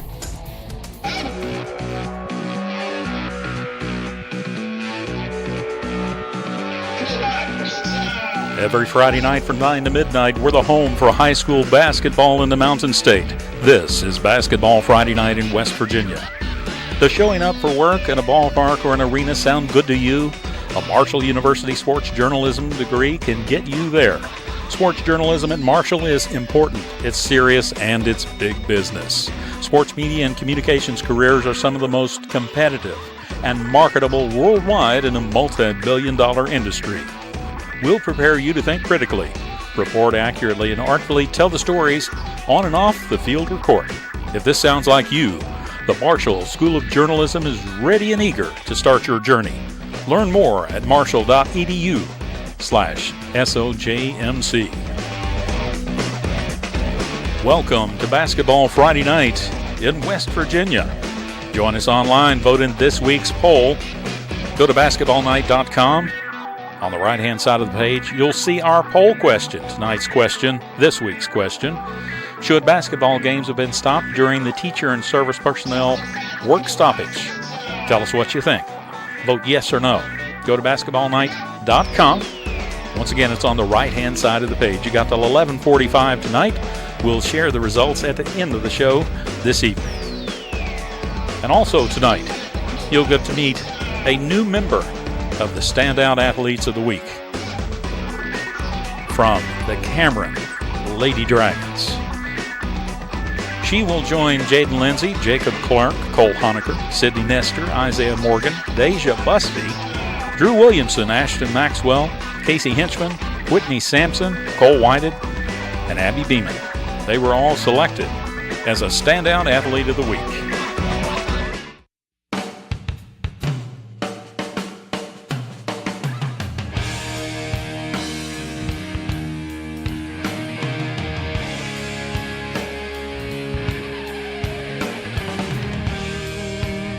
This is high school basketball's home for the Mountain State. Basketball Friday Night in West Virginia on the Fast Break Sports Network. Now, back to your hosts, Bill Cornwell, Joe Linville, and Ryan Epling. 10:17 on this Basketball Friday Night in West Virginia. Ryan Epling, Jordon Mounts, Bill Cornwell is in the studio with us as well. But now it is time for our Standout Athlete of the Week. Our special correspondent Luke Creasy is here with us, and this week it's Kelsey Mintel, a senior from Cameron High School. A 4-year starter there for the Lady Dragons, and really just an all-around playmaker. Averaged a double-double this past season and recorded one in 21 of 25 games on her way to a historic season there for those Lady Dragons. 1,000-point scorers are rare. I mean, they're not like an endangered species by any means, but they are rare in high school basketball. Cameron had 2. Yeah, he's got to, and Kelsey was one of those. And what's more impressive about that is she missed half of her sophomore year due to an injury, and that just tells you the kind of natural born scorer that she is, a true playmaker and a true student of the game. And with Cameron losing in the postseason, did not, though, mark the at least planned end of her basketball career. Yeah, and she realized that after that loss that it was It was disappointing, yes, of course, but there's a lot of basketball ahead of Kelsey Mintel, and she knows that, and I'm sure that anybody who has faced her on the opposite side of the court knows that as well. Cameron had a historic season. Absolutely. But, unfortunately for the Dragons, came up short in their bid to reach Charleston. Luke Creasy has more with this week's Standout Athlete of the Week, Kelsey Mintel of Cameron High School. The Cameron Lady Dragons had their most successful season in program history, posting a 22-3 record this season, but failed to reach the state tournament in Charleston this week after losing to the Magnolia Blue Eagles 50-47 in the regional final. More than a week removed from the final game of her high school career, Kelsey Mintel still feels the pain of defeat, but the way she's transforming that pain into motivation for the future of her basketball career makes Mintel this week's Basketball Friday Night in West Virginia Standout Athlete of the Week. Mintel started all 4 years for the Cameron Lady Dragons. Each year had its ups and downs, but Mintel says the sudden end to a record-setting season with the Lady Dragons brought a wave of emotion to the surface. The only thing running through my mind was, wow, that's the last time I'll ever get to step on the floor with those same girls again. A lot of emotions are flying after that game. Cameron girls coach Roger Kane says that he grew especially close to the 4 seniors on the team this year. He felt the loss doubly, as he experienced the pain himself and saw the hurt in each of his student athletes, especially Mintel. Seeing someone that's pretty much almost like your own child have to go through that tough loss. So as a coach, that was really difficult to see somebody really have to suffer through something like that whenever they had such high goals. But just try to explain to him, like, we had a great season. Mintel says prior to the start of her senior year, the team had one goal in mind, to hang championship banners. Our coach at the beginning of the year wanted us to complete 4 things. So we had the OVAC championship, we had the St. Mary's championship, we had our hometown invitational championship, and then we had downstate. Unfortunately, we left that one blank, but we still hit 3 of the 4. So honestly, those were our high points of the season. The 3-point loss to Magnolia in the regional final was Mintel's final game as a Cameron Lady Dragon, but it's not the end of her basketball career. Honestly, I just kept that in the back of my mind. Moving up to the next level has always been a dream for me, and for me to actually be pursuing that right now, I'm just on cloud 9 thinking about it. I'm ready to just get in the gym right now and head to next season, honestly. Cameron's first ever appearance in the state championship tournament was within Mintel's grasp each of the past 2 seasons, and after watching it slip away, Mintel says that she's taking the emotions she experienced in defeat to motivate her at Bethany College next year. Coming up short junior year, I thought that feeling was absolutely terrible, gut-wrenching. But this year, it even hit me harder. So I just want to go to the next level and never have that feeling ever again. I want to push through that. I want to get to that final step. I want to complete what I started. After coaching Mintel all 4 years in high school and watching her develop her skill, Kane believes that the former high school standout will play a vital role for the Bison next season. Their coach there definitely is relying on her to step in and play huge dividends next year.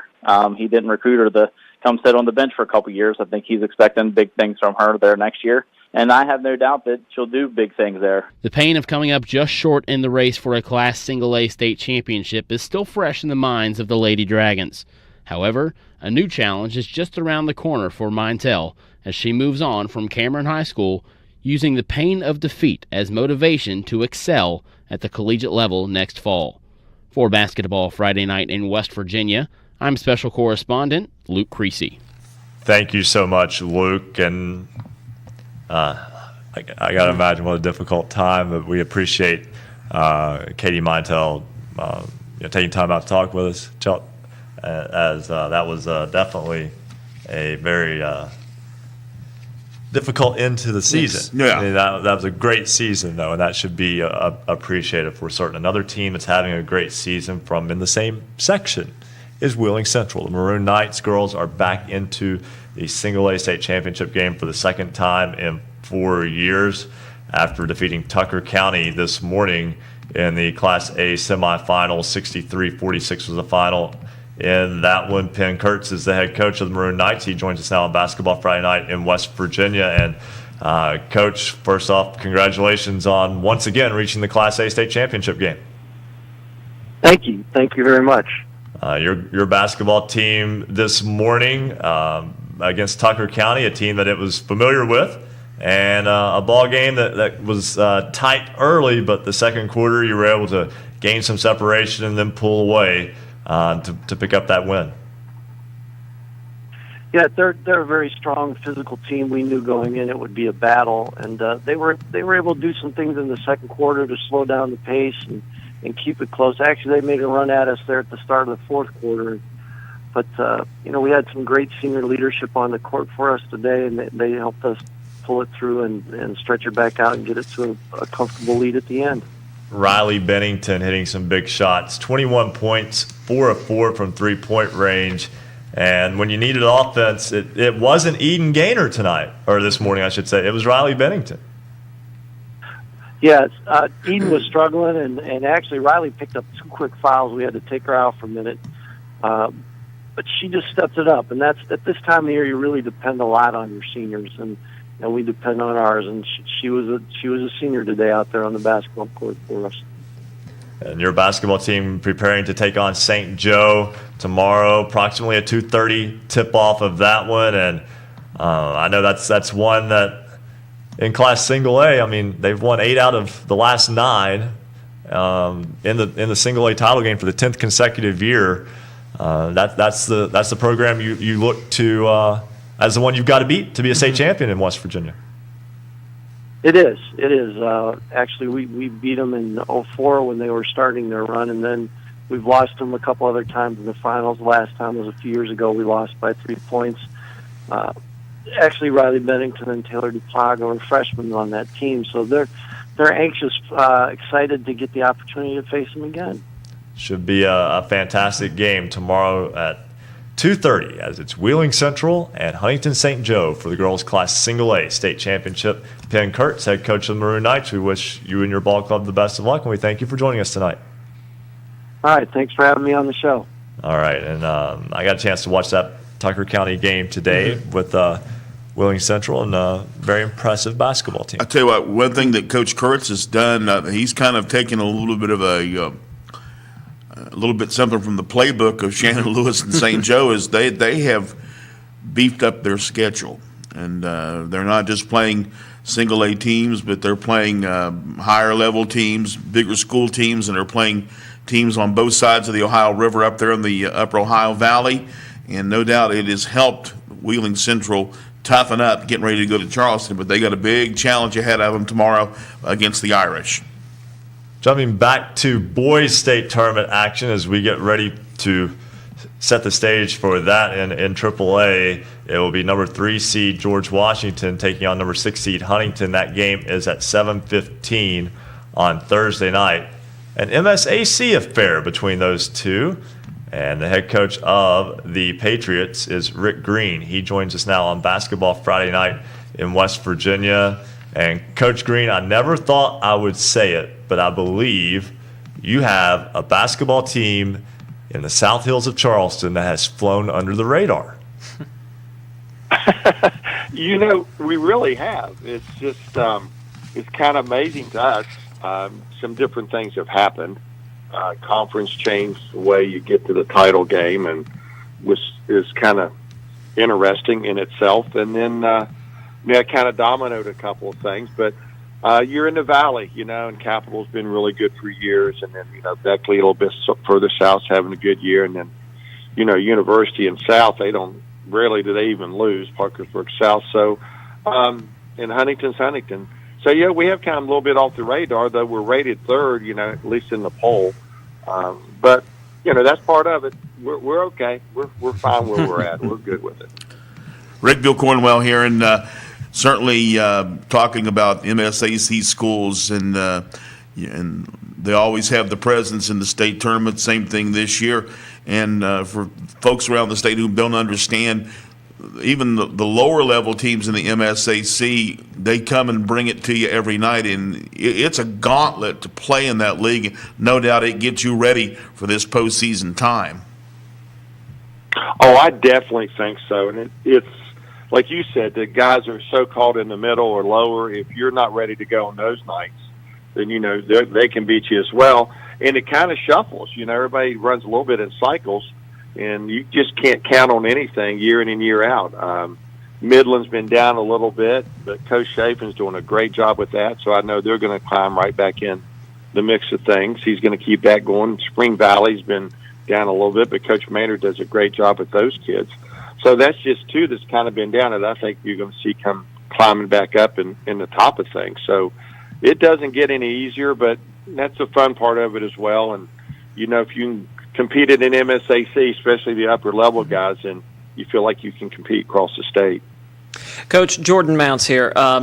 Looking over at your roster, your leading scorer, Justin Phillips, also Bunky Brown, the junior, and Matthew Cook, another senior. You've got a lot of seniors on this team. You're leading two of your three leading scorers are seniors. And like Ryan was saying, your team's kind of flown a little bit under the radar this season. So tell us, does that serve as a little bit of motivation to kind of to show up here in Charleston and really, I guess, show the talented basketball team that you know that your team is? Oh, yeah, really it does, you know. And again, not a cliche, but they and myself feel like we've kind of been disrespected with some things we've done. You know, we're fortunate enough, and they're really good, be South to South. And I think at one time in the Metro Index, or recently near the end, we were 4th or 5th on strength of schedule and rated 3rd. And we were the only team that beat everybody in our sectional. And we get 3rd in our own region. So, yeah, you know, we do feel like, you know, we kind of been, you know, snubbed a little bit. So, but that's okay. I don't mind that. You know, we're pretty bonded together. A lot of these kids have played since they're freshmen, and they've just been a joy to coach and play, and they're a little bit on a mission. But, you know, 7 other guys are on a mission, too, so it should be an interesting week. Well, we talked with Coach Joe Schmidl earlier from University and kind of the consensus that we had and he agreed with. Any of the 8 teams in that AAA field can win it. I agree. It's as balanced in all my years that I can ever remember. I mean, you have University playing Morgantown, their arch rival, and that's a 1-8 game. Come on, you can't even hardly draw that up to do that. And I saw Morgantown earlier, and they regrouped from. I just think they had a great run the last couple of years, and they've just gotten better and better. And I won't speak for Joe or anything, but I know if we're sitting there at 1, going to play Capital or going to play South Charleston, 2 of our big rivals, that's really not a comfortable spot to be in, you know, when number 8's really good. But again, you're going to have to beat somebody, and you're going to beat 3 different people, and it's going to all be good ball games, whoever wins it, I think. I think it should be a fantastic Class AAA Boys State tournament next week. I think your ball club is obviously right in the mix, just like everyone else. I think it'll be a fantastic event. Rick Green, head coach of the George Washington Patriots, thanks so much for joining us. Congratulations on making it to Charleston. Not easy from the region in which you hail, with Woodrow Wilson and Capital also in there, not to mention South Charleston and others, but nonetheless, you make it through and have fun next week. We will, guys. It's a privilege to be there, and we're going to enjoy it. Hey, so thank you. Thanks so much. That's Rick Green, head coach of the George Washington Patriots. We'll step aside, take a break, come back. We'll get you an update on that Parkersburg-South Parkersburg game in the girls' AAA semifinals. We'll talk with Sean Jenkins, head coach of the West Side Boys, the Renegades, back to the AA state tournament. And Ed May, head coach of the Tug Valley Boys, the Panthers, are in the Class A state tournament as Basketball Friday Night in West Virginia continues along the Fast Break Sports Network. Basketball Friday Night in West Virginia will return in 2 minutes on the Fast Break Sports Network.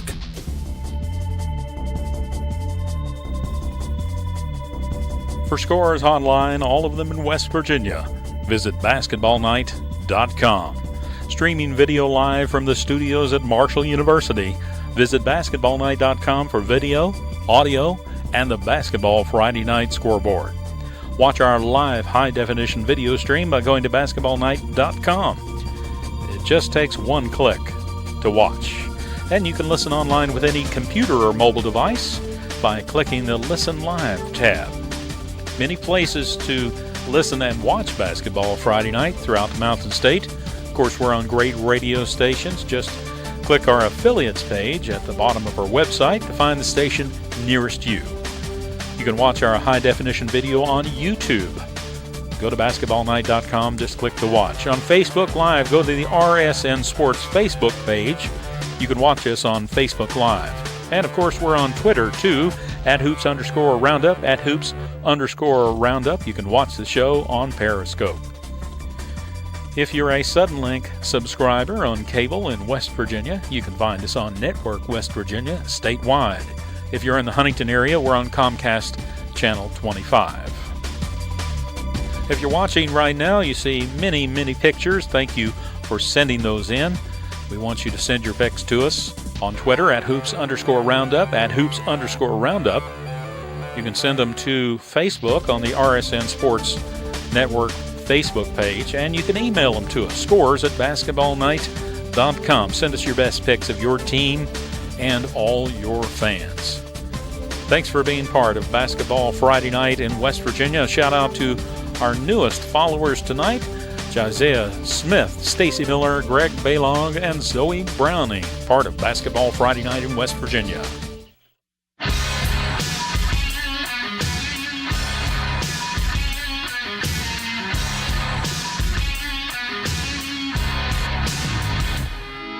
Celebrating high school basketball around the Mountain State. You're listening to Basketball Friday Night in West Virginia on the Fast Break Sports Network. Now, back to your hosts, Bill Cornwell, Joe Linville, and Ryan Epling. 10:35 on this Basketball Friday Night in West Virginia. There's only one more Basketball Friday Night in West Virginia. Can you believe that? Next week we'll set you up for the boys championship Saturday off of semifinal Friday, and after that, high school basketball, the state is done. Yeah, there's only one more Friday night of basketball. Well, I mean, there will only be one more game that you think about. There'll be the North-South All-Star game in the summer. Mm-hmm. There's some other All-Star games in different places, and that's it. Yeah, and it's just amazing how fast this goes. Before we go to Sean Jenkins, head coach of the Westside Boys, and Ed May, head coach of the Tug Valley Boys, who, by the way, played each other in some excellent basketball games earlier this year as well. And I think they both helped prepare each other for their respective state tournaments. We're going to have Bill give you a check of the Marshall University Sports Journalism BasketballNight.com scoreboard. Well, let's check out first off the single A semifinals this afternoon and today. First off, Huntington St. Joe. They beat Summers County convincingly, 86-46, and that sets up a championship game against Wheeling Central. Wheeling Central beat Tucker County in the other single A semifinal by a score of 63-46. Looking at double A, it was Wyoming East, their first game today in Charleston. The Wyoming East team beat Wayne 69-50. And North Marion will be taking on Wyoming East in the AA championship game tomorrow. North Marion beats Frankfort 63-54. And in Class AAA, Buchanan Upshur, strong team all season long. Well, they're headed to the championship game in AAA. They beat Wheeling Park 42-39. And who will they be playing? Well, right now it looks like it's going to be Parkersburg. There's 5 minutes, 55 seconds left in this contest. AAA semifinal game at the Charleston Civic Center, and now Parkersburg's up 10 on Parkersburg South, 54-44. Thank you very much, Bill. And speaking of that game, and before we get to Coach Jenkins and Coach May, Joe Linville is at the Charleston Civic Center Coliseum, and Joe, Parkersburg trying to pull a little bit of an upset. Yes, they are. Like Bill said, they're up 55-44 with 5:55 to go in the game. We just had a technical foul called. We had a fan ejected. This game has gotten very physical in the last 5 minutes. Of course, these teams are very familiar with each other since this is the fourth time that they have met this season. And just a great, I'm sure it's a fun atmosphere, but at the same time, when we've got fans or a fan getting ejected, we all need to just kind of take our collective breath there and realize we're watching a high school girls basketball game, right? Yes. Exactly. It's very physical on the floor, and like I said, the fans are getting very vocal, and you can probably hear in the background.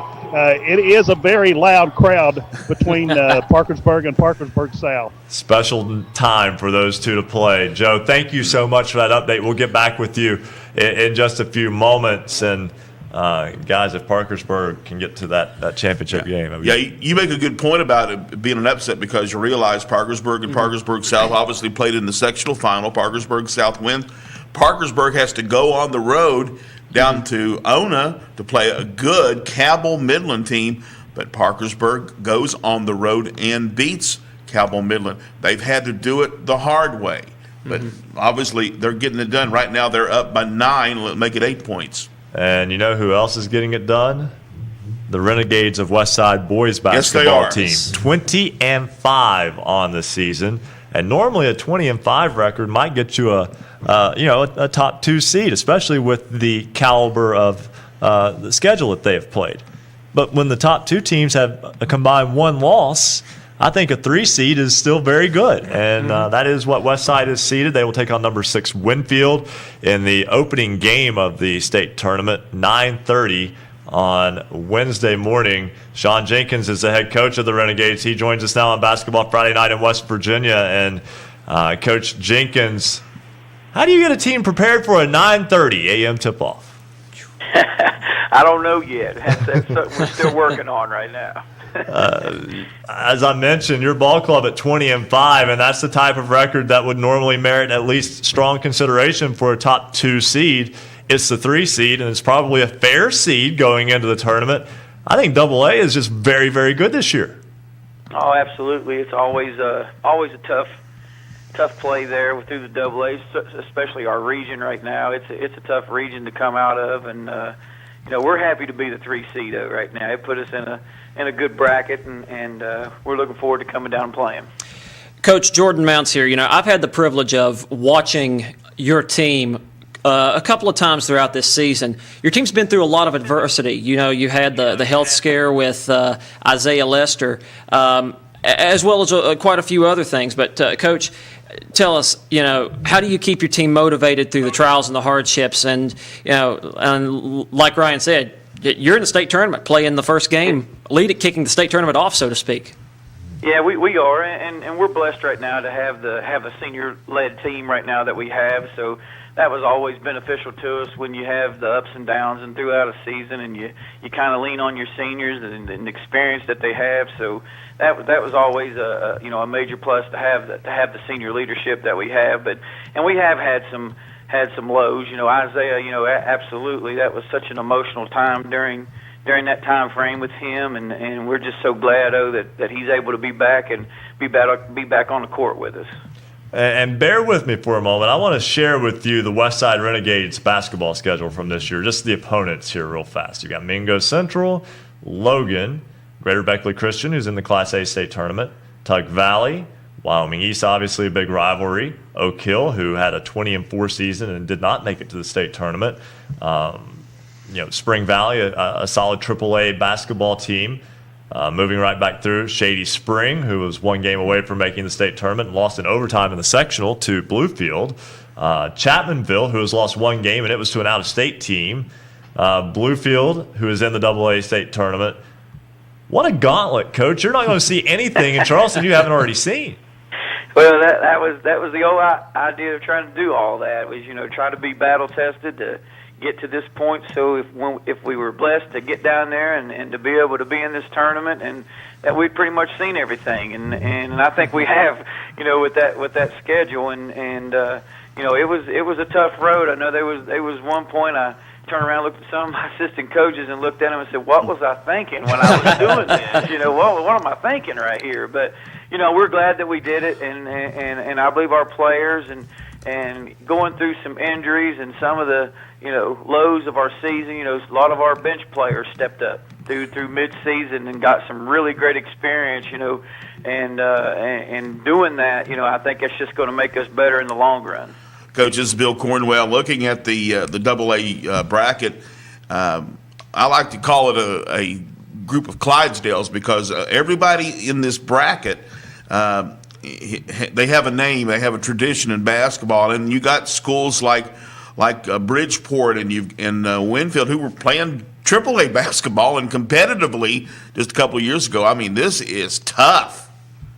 Oh yeah, and it is, and but that's what makes it fun. I believe I heard one of the other coaches there just previously say, but that makes it fun when it is tough like that, and it is, and that's it. If you're any kind of competitor, you like competition, and when you're in tough brackets and in tough games and have tough schedules and game in and game out, you're right there, and it's a nail biter. That's the kind of what you're playing for. So and I just think that makes your kids better, and that's what you're trying to do, is to test your kids and to get them battle tested. So if you are fortunate enough to get down there and get into the state tournaments, man, that you're ready to go and ready to perform under those types of competitions. And real quick here before we let you go, what do you know about Winfield at this point? We've watched some game film on them, and we've gathered some game film and watched them, and they're a gritty team. We watched them play. Actually, we watched them play the Logan game that they played, last night, and a gritty a team that we had trouble playing with. Was Logan, but we like our team. I say it all week or all year with the seniors that we have and the experience that we have. This is something that we've been working for since these kids has been in about the 5th grade, and these kids has all played together for that long, and this is just something that me and their parents and the communities have come together and tried to put this group together and work for this goal, and to be able to finally be here and to see what we're going to do when we get down here, man, everybody's excited down here. Sean Jenkins, head coach of the Westside Renegades, as they get ready for the AA State Tournament. Wednesday morning, 9:30. The 3rd-seeded Renegades take on number 6 seed Winfield. Coach Jenkins, congratulations on making the state tournament. And I can tell you already, and you already know this, still no easy games for you. No easy games. And we're used to that, though. Once again, though, congratulations, though, and thanks for joining us tonight.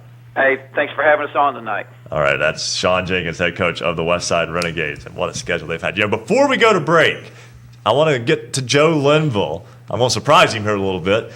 Joe, that AAA girls semifinal game has taken a turn. It has. Parkersburg South has gone on fire. They won on a 13-1 run. Now it's a 13-2 run, as Parkersburg just took the lead back on a 2-point shot, 58-57. But we got an exciting game going on here, and we still got 2 minutes and 45 seconds to go in this game. Joe, we'll keep checking with you. Thank you so much. Right now, we'll step aside, take a break. When we come back, we'll talk with our standout athlete of the week, Kelsey Mintel, and Ed May, head coach of the Tug Valley Panthers, as the boys from Tug Valley, from Naugatuck, get ready for the Class Single A State Tournament this coming week. This is Basketball Friday Night in West Virginia on the Fast Break Sports Network. Basketball Friday Night in West Virginia will return in 2 minutes on the Fast Break Sports Network.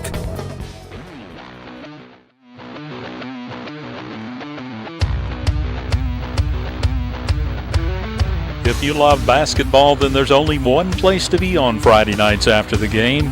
Basketball Friday Night in West Virginia. Congratulations to Kelsey Mintel of the Cameron Lady Dragons.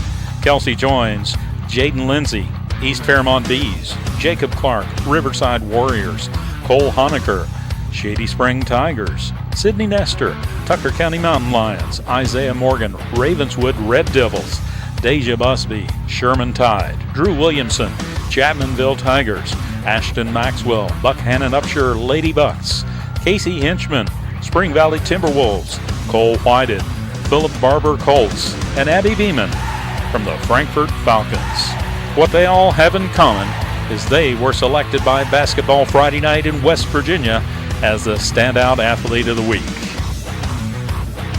Each week, Basketball Friday Night in West Virginia considers nominees based on leadership, performance on the court, academic performance, involvement in the community, and volunteer work. Every Friday night, we select a Standout Athlete of the Week, and tonight, it's Kelsey Mintel of the Cameron Lady Dragons. Don't forget to join us online. Vote in this week's poll. The poll question is, should basketball games have been stopped during the teacher and service personnel work stoppage? Tell us what you think, yes or no. Go to basketballnight.com to vote in this week's poll. You'll see the poll on the right-hand side of the page. You've got till 11:45 tonight.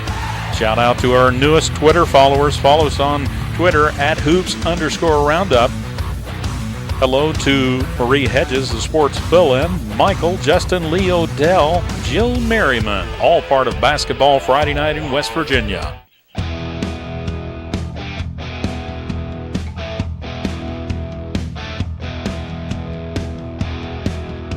Stay up to date on your favorite teams. Check out basketballnight.com.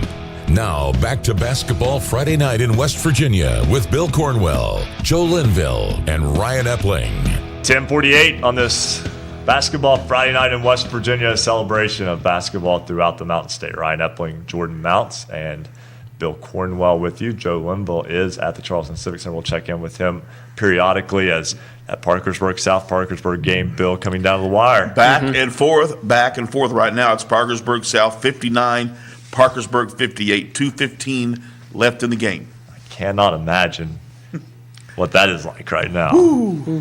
Mercy. Hopefully everybody's calmed back down. The Battle of the Little Kanawha. Absolutely. And, before we get to Ed May, head coach of the Tug Valley Panthers, it's time for our Standout Athlete of the Week. She is a senior from Cameron High School. The Dragons had a spectacular season, and to me, they epitomize what we celebrate in this state with this show. They had a 22-1 record at one point. They did lose in the sectional championship game to Wheeling Central, who is in the Class A girls title game. They did lose in the regional game by 3 in a tight game to Magnolia. Finished their season 22-3.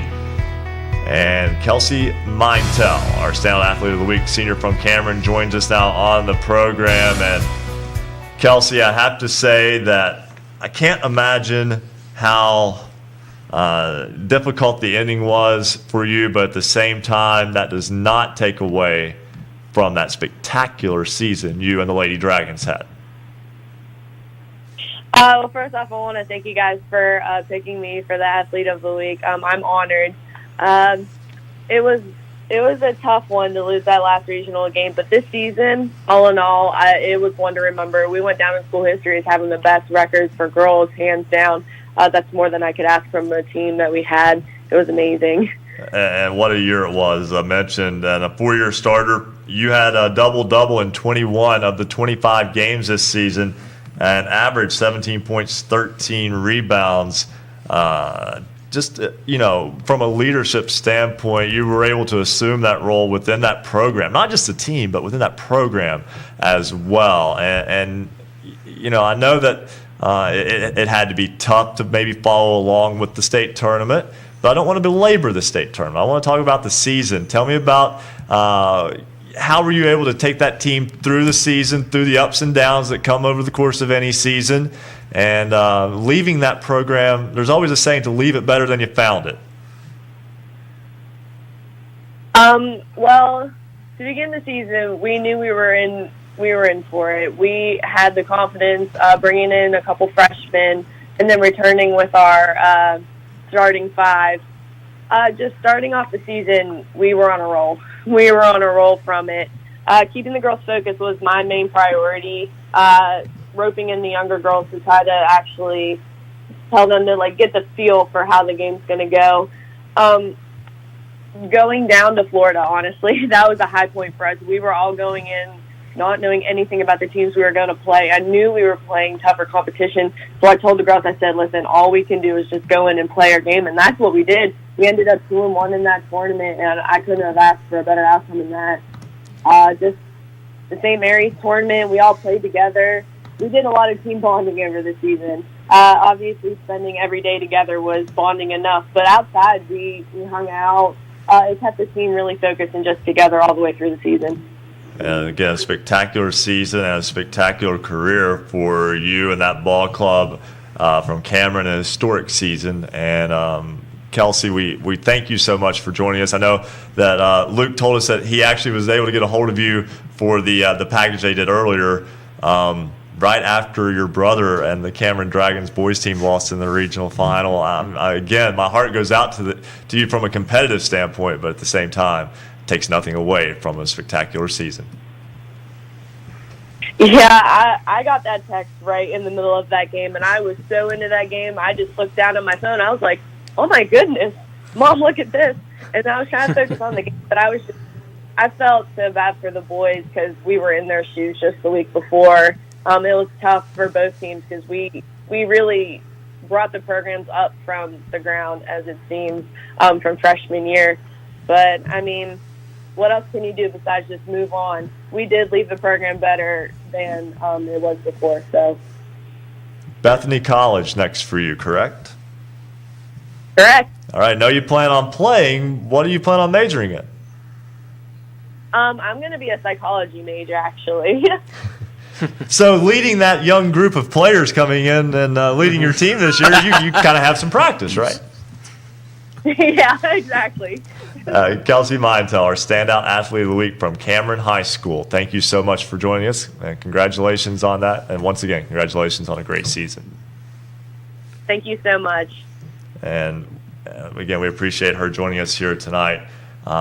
I'll ask Ed May. We're going to hold him until after the top of the hour because we're kind of up against the break. We're also that AAA girls semifinals coming down to the wire.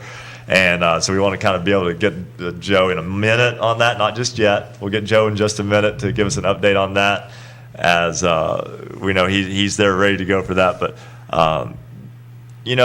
Bill, sometimes it's the journey, not the destination. And we talked at length about the special season Wayne had. It ended in Charleston.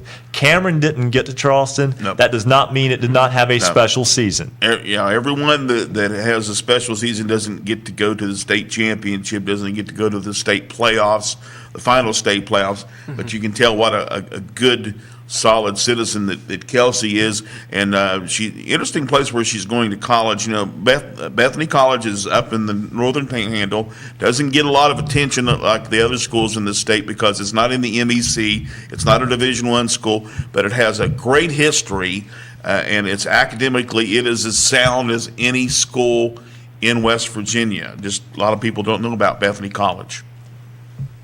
Let's go to Joe Linville real fast. And I know, Joe, you can't give us play-by-play here, but you're in the final minute of a one-point game. 25.6 seconds, and Parkersburg is at the free throw line. They are up by 2, 61-59. It has been a wild one here at the Charleston Civic Center. All right, so we will wait on that game to either go final or go to overtime, whatever it may be. We'll get back to Joe after the top of the hour. And we again thank him so much for joining us there and for being with us. He's been there. He was at press row. I didn't get to talk to him because when I went to the two sessions I attended, I wanted to be a 100% fan. I wanted to go in as I have gone to the tournament for 18 years. And I do appreciate the people who offered me parking and tickets, but I wanted it to be like I had always gone. But to see my alma mater at the same time. And seeing so many people that I knew and so many people in red and black just in the ticket line this morning, that meant a lot. I mean, that you only get to go to a state tournament for the first time once. And one thing that I know, you and I both being from Wayne County, and it is this way in other counties around the state, when one of your teams in your county goes, a lot of the fans of other schools will kind of go and support as well. So I know that there were folks from Tulsa, folks from Spring Valley down there supporting Wayne throughout this tournament run. And the trick was, if you didn't know them, you couldn't tell because they were wearing red and black. Yeah. Yep. And that's kind of how it works. I've watched Tulsa and Spring Valley there before. That's a healthy rivalry. And seen a lot of my friends from Wayne in blue. That's just how it works. And that's small town basketball. And a small community, and three of them in this instance, more than that, but at its finest. We'll step aside for a break. Come back. We'll talk with Ed May, head coach of the Tug Valley Panthers. Basketball Friday night in West Virginia continues in 2 minutes. Basketball Friday night in West Virginia will return in 2 minutes on the Fast Break Sports Network.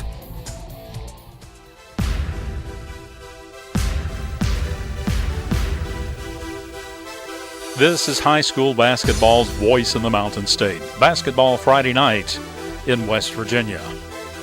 Special thanks tonight to all of our affiliates.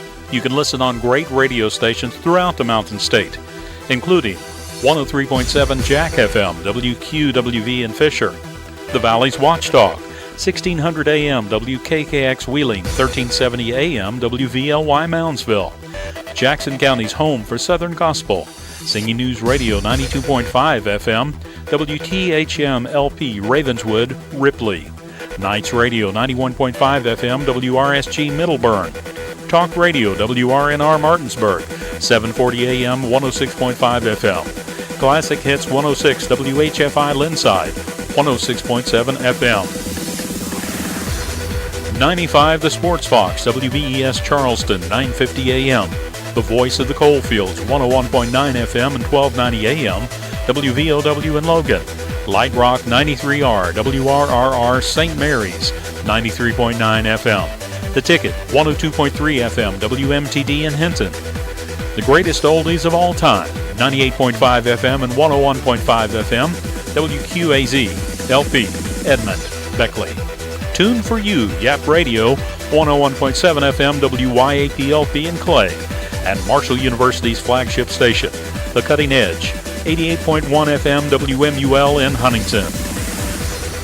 If you're a cable subscriber and you have Suddenlink, you can find us statewide on Network West Virginia. In the Huntington region, you can find us on Comcast Channel 25. We're also streaming online high-definition video on Facebook Live at the RSN Sports Facebook page.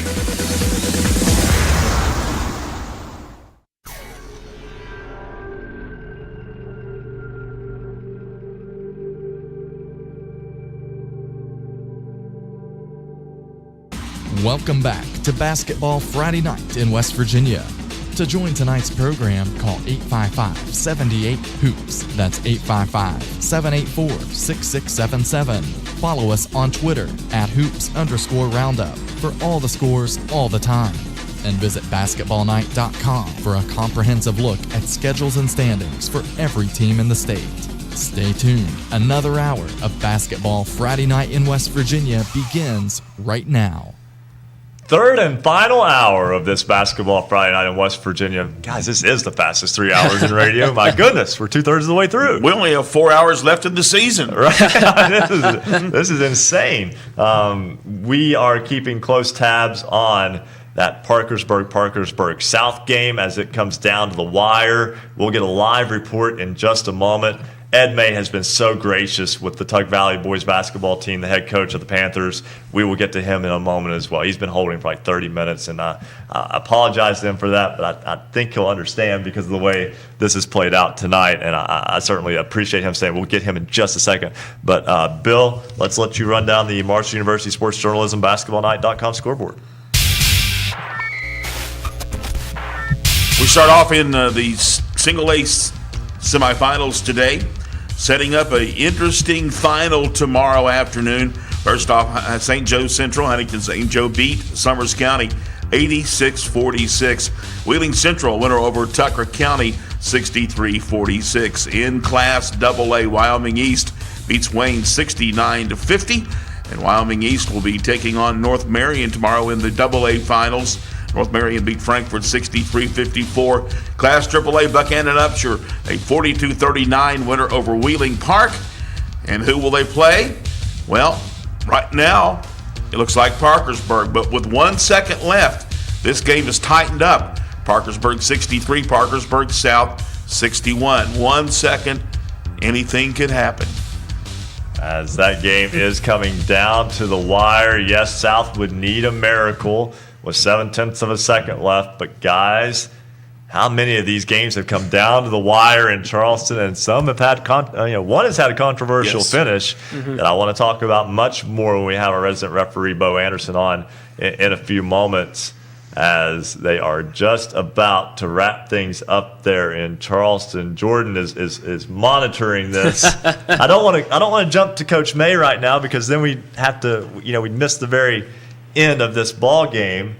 I don't want to go to Joe just yet, because I want to let the game end first. So we're just kind of in this little holding pattern for the moment. So just, spare me, if you will, here for just a second, as Parkersburg and Parkersburg South are, like I said, right at the very end. 0.7 of a second left. Parkersburg up 2. Before that game ends, though, Bill, many people may have forgotten, but back when basketball was a fall sport for the girls, Parkersburg had one of the top programs in the state for a long term. Yeah, they were one of the schools that when women's basketball started in the state, they seemed to have a ready supply of talent. And they had an early start and a quick start, winning state championships and being among the dominant programs in Class AAA. And then, of course, more schools started playing, more female athletes started playing basketball, got a little tougher. But there's a great tradition, women's basketball, at PHS. And that game between Parkersburg and Parkersburg South, the ball went out of bounds? Yes. And Parkersburg South has it. Under their own basket with 0.7 of a second left. And that is enough time to catch and shoot. Yes. It's important to mention that. As long as they have a clean look. Yeah, so we'll see. We're just waiting on that to play out. And Ed May, just hang in there with us, Coach. We will get you, I promise. But Parkersburg, dominant, 91 state champs, 89 state champs, 96 state champs, 94 state champs. There was no 95, by the way, because that's when they jumped from fall to spring. So, or to winter, I should say. 88, 87. It's been a long time, though, since the Big Reds have been to the state championship game. And Joe Linville is live at the Charleston Civic Center Coliseum with us now. And Joe, what a game, what a finish, and it has gone final. It is a final. Parkersburg defeats Parkersburg South 63-61. With 0.7 of a second, Parkersburg tried to throw the ball in, and nobody touched it, and the clock expired. The officials met at midcourt, discussed it, replayed it again, reset it, but it is official final. Parkersburg Big Reds defeat Parkersburg Patriots by a score of 63-61. We'll give you an update a little later in the show. Thank you very much, Joe. So we Parkersburg and Buchanan Upshur for the AAA state title. There we go. Parkersburg has not played in a girls' AAA championship game since the first year that the girls switched to winter, 1996. Wow. They beat Huntington East 64-63 in the title game that year. A young lady by the name of Laura Meadows. Yes. And if anyone around here remembers, my goodness, what a basketball player she was. She went on to play at Kentucky and then Purdue, and had a good college career as well. Okay, I promised, and now I will follow through on that promise. Ed May, head coach of the Tug Valley Panthers. The boys will be in the Class Single A state tournament this week, as Tug Valley will be playing Thursday morning in the 3-6 matchup as the 3 seed against 6 seed Greater Beckley Christian. Coach May, first off, thank you so much for holding with us through what has been a little bit of a hectic show with moving parts, so to speak, in this great time of year in the semifinal Friday. That's okay. I appreciate you guys having me. Coach, Jordon Mounts here. Tug Valley has had what a lot of people would consider a very grueling schedule, a tough schedule, playing a lot of upper-class teams. Do you feel as though that has given the Panthers the advantage of what to expect when it comes to playing in Charleston? I don't know about giving us the advantage, but I feel like the tough schedule has prepared us for about anything we'll face. We've played a really tough schedule, and I'm sure some of those other guys have too. But, I feel like it will prepare us for about anything that we'll see. Yeah, Coach, the first game of the tournament that Tug Valley is going to be playing is against Greater Beckley Christian. This was a rivalry game a few years ago, back in 2013 especially, when Tug Valley won its last state championship. Do you still consider that a rivalry, and do you think it's going to be, what kind of a game do you think it's going to be? I think it's going to be a good game. I don't really consider it still a rivalry since we're not in the section or the region with them. But they have a couple good players in Potter and Moore, and then they have some guys around those guys that can shoot the ball. So it's going to be a tough game, but I don't really consider it a rivalry game still yet. Coach, looking at the roster for Tug Valley, you have 7 seniors on the roster, and obviously they're led by the standout of the team, obviously your son, Tyler May. Tyler's averaged over 20 points for Tug Valley this year. Talk to us and just tell us, the contributions he's made throughout his career, 1,600 points for his high school total. Just tell us, what's it meant to you to coach Tyler for 2 years of his high school career, and just tell us, the contributions that he's made to the school and the record books, and especially the team the past 2 years? I just think he's fell into with what our tradition is. I mean, he knew what our tradition was. He knows what Tug Valley is all about, and he's bought into that, and he's been a really good player. But with all the stuff he's done, all the things he's done wouldn't be possible without all his teammates and what they do to help him. I mean, he's a good player, but we also have a bunch of special players. So, I don't want to put him on a pedestal above anybody else because he's just one of this group. This is a special group of kids that has played together for a long time. They've really worked hard to get where they're at, and they've got a shot to win. Coach, another player, one that's really come on, especially this year and the later part of last year, Mason Lane, your number 2 scorer on the team, 17 points according to the SSAC site. Mason, you've only got him listed as 6'1", but he plays much bigger than that down low under the basket for the Panthers. Yeah, Mason's a kid that, he played all the way up through middle school, and then he took off a couple of years, and he came back last year and played. And the kind of the whole season last year, you could just see him get better and better all year last year. And then this year, he's just been such a big contributor. I mean, he's a beast down low. He plays hard. He rebounds the ball, scores the ball around the basket. He's a good player.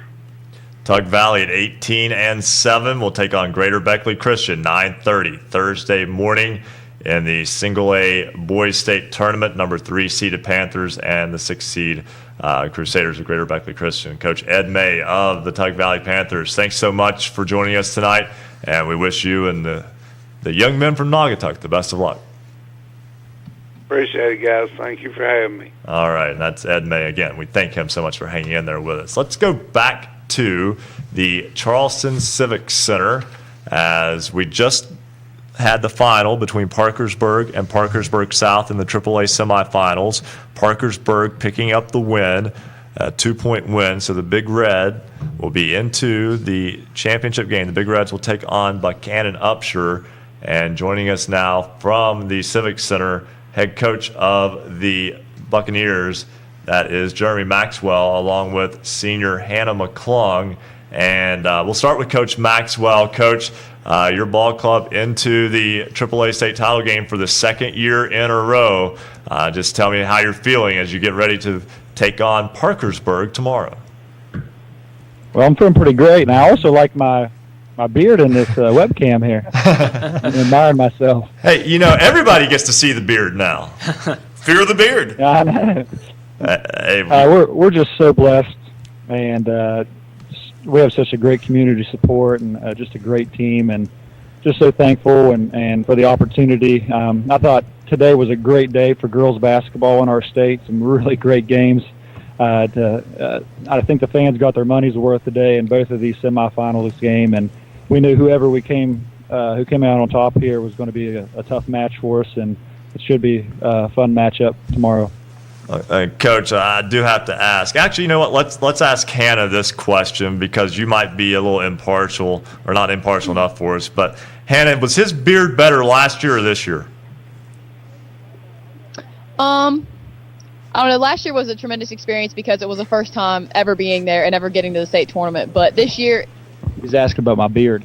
I didn't hear your question. I think it's actually gotten longer because it's never parted at the bottom like it's doing right now, and I don't think I like it. Well, that'll look good for the cameras tomorrow as you get to play a game that will be televised as well.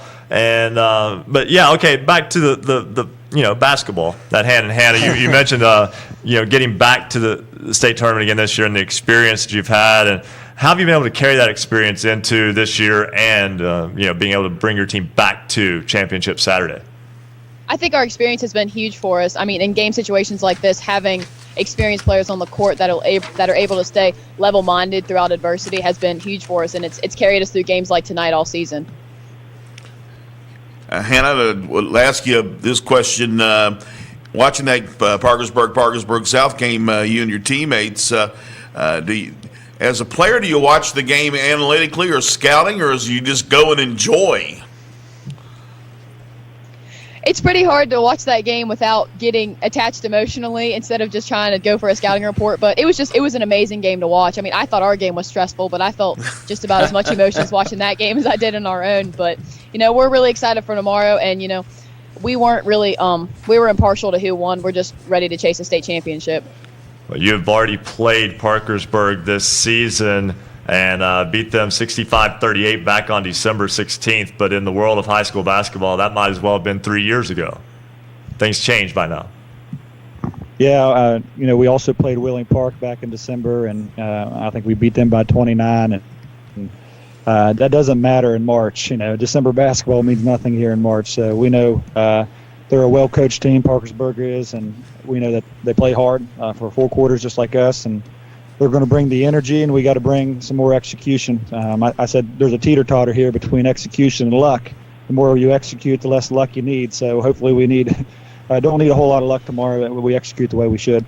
Well, Coach, today in that close game with Wheeling Park, rebounding was a little bit of a problem. And Wheeling Park is a good basketball team, taking absolutely nothing away from them.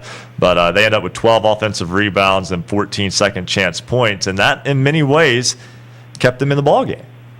Yeah, it did. We're a vertically challenged team, but that makes us be able to play other ways. I think we're just super fast across the board. We range from 5'5", maybe 5'5" to 5'8", 5'9". So we're all about the same size, the same speed, same type of skill set. So, what we lose underneath the basket a lot of times we do gain defensively, which has kept us in the game and actually won the game for us today on a poor shooting night. Well, Lauren Bennett had what seemed like about 100 steals against Spring Mills in the opening round game. We'll ask you, Coach, about that. Was it just an anticipation thing, or was that something that she was just able to be well prepared for that game? She does it all the time. I really think she's probably the most underrated player in the state. I don't think she's gotten the attention that she deserves. That's something she does for us all the time. She could get 20 steals, and it wouldn't surprise me at all. And when she's not getting steals, she's affecting passes. She's getting hands on balls. She's also affecting the angles of the passes. A lot of times our turnovers don't necessarily come directly from her like they did against the Spring Mills, but it's from our other teammates getting into poor passes that are made by passing lanes. And Hannah, night before the state championship game, is it a different feeling this year from last year?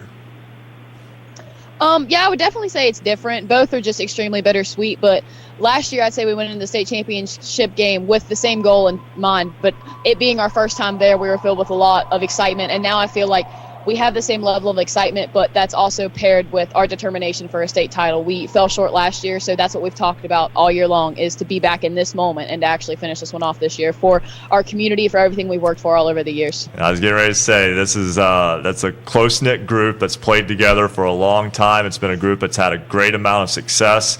And I'll ask this to Coach because it's a bittersweet question, but win or lose, tomorrow it's over. And that's exactly right. Sometimes the first and second round are a little more stressful because, you actually have the opportunity to play more games. And tomorrow, it's no matter whether you win or lose, it's your last game. So you take that into consideration when you're prepping and when you're tying your emotions into it, knowing that no matter what the result is, it's going to be your last game. So have as much fun as possible. Coach Jeremy Maxwell, Hannah McClung, senior at Buchanan Upshur. Thank you so much for taking time out to join us after what was a spectacular AAA semifinal round for both games, quite frankly. And we wish you and the Buccaneers the best of luck tomorrow in the AAA state championship game tomorrow night against Parkersburg. Thank you. I'm happy to be on. I think Dylan Godet sucked up my airtime this year, so I have to talk with him about that. There's actually a lot of truth to that because we don't like to double up, but but Dylan does a great job covering you guys. He absolutely does, and it's fantastic to have the community support you do. And thanks again so much for joining us. We're going to have a side take a break. When we come back, we will talk with Chris Stevens, head coach of the Winfield boys basketball team. We'll talk to Jared Bloxton of WMOV Radio in Ravenswood. Red Devils into the state tournament. And we'll talk with Dave Breton, head coach of the undefeated Fairmont Senior Boys basketball team, the only undefeated team in the state, boys or girls currently. We'll talk with them when Basketball Friday Night in West Virginia continues on the Fast Break Sports Network. Basketball Friday Night in West Virginia will return in 2 minutes on the Fast Break Sports Network.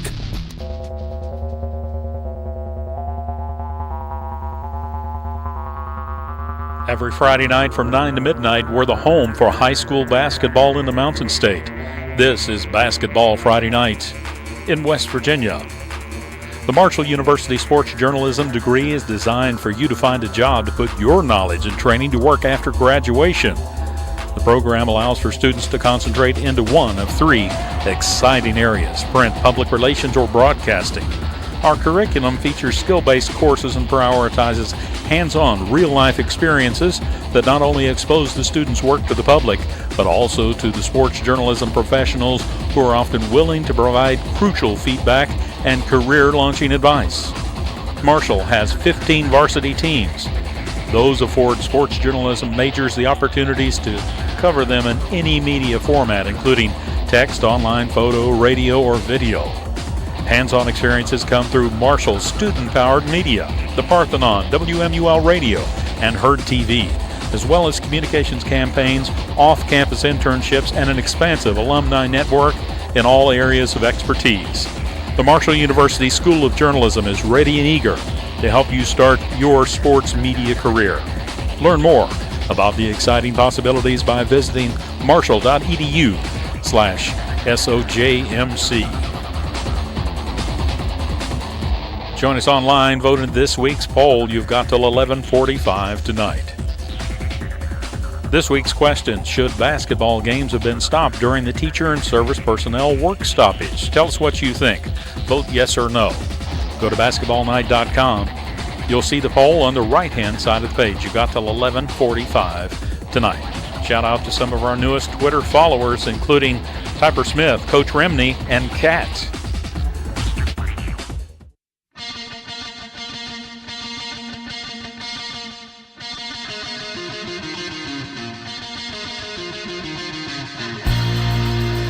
This is high school basketball's home for the Mountain State. Basketball Friday Night in West Virginia on the Fast Break Sports Network.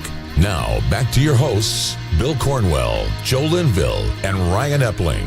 It is 11:20 on this Basketball Friday Night in West Virginia, and we have a lot of show left to get in, so let's just jump right back into the fray. Jared Bloxton, WMOV Radio in Ravenswood, as the Red Devils are getting ready for state tournament play, the number 2 seed in Class Single A. They will play Thursday afternoon at 1 o'clock against number 7 Webster County. Jared Bloxton joins us now on the program. And Jared, I don't think it matters if it's your first state tournament or your 55th state tournament, as it is with like the Woodrow Wilson boys team. It's always a special time when your team makes it. Yeah, it certainly is, and for this group here, from freshman on, they've made it to the state tournament all 4 years now. So last year made the championship game as a runner-up against Notre Dame, and looking to finish the job this year and end their senior careers on the highest note possible. Coach, Jordon Mounts here. Looking at your roster, you're led by a group of seniors, and especially by Isaiah Morgan, senior. You've got him listed as a wing position, averaging 25.2 points a game. Your senior leadership, talk to us about and tell us what are these boys expecting here when they go to Charleston, and how have they gotten the team ready for such an important state tournament game, their last state tournament? Me and my brother have announced these guys for the last 4 years on the radio, and Mick Price does such a great job. Him and his coaching staff do such a great job with these kids and really get them to buy into the program. And I know this group of young men, especially the 7 seniors that are playing, these are the 7 guys that really get into the ball games, cycle in and out. They've bought into it. They've played together for such a long time, and they have that chemistry that you want to see at a state tournament atmosphere. And as you mentioned, Isaiah Morgan, just an unbelievable season. He had 42 points in the regional game. He shot, I believe, 87.5% from the floor, which is just astounding. And then another guy, look at numbers. 1,000-point scorer, Stephen Dawson, as well. Isaiah Morgan has upwards of 1,700 points now in his career. Stephen Dawson just hit the 1,000-point mark not too long ago. He has 600 rebounds in his career as well. So all these guys throughout the lineup for the Red Devils have really done their part this year. And it's been a challenging schedule, one that includes a couple of wins over Notre Dame, includes a victory over AA number 8 seed in the state tournament, Braxton County. Does include a loss. The only loss of a spectacular season was to Tug Valley, who is also in the state tournament. And really just it's been a great season for the Red Devils, but with great seasons also become expectations in Charleston.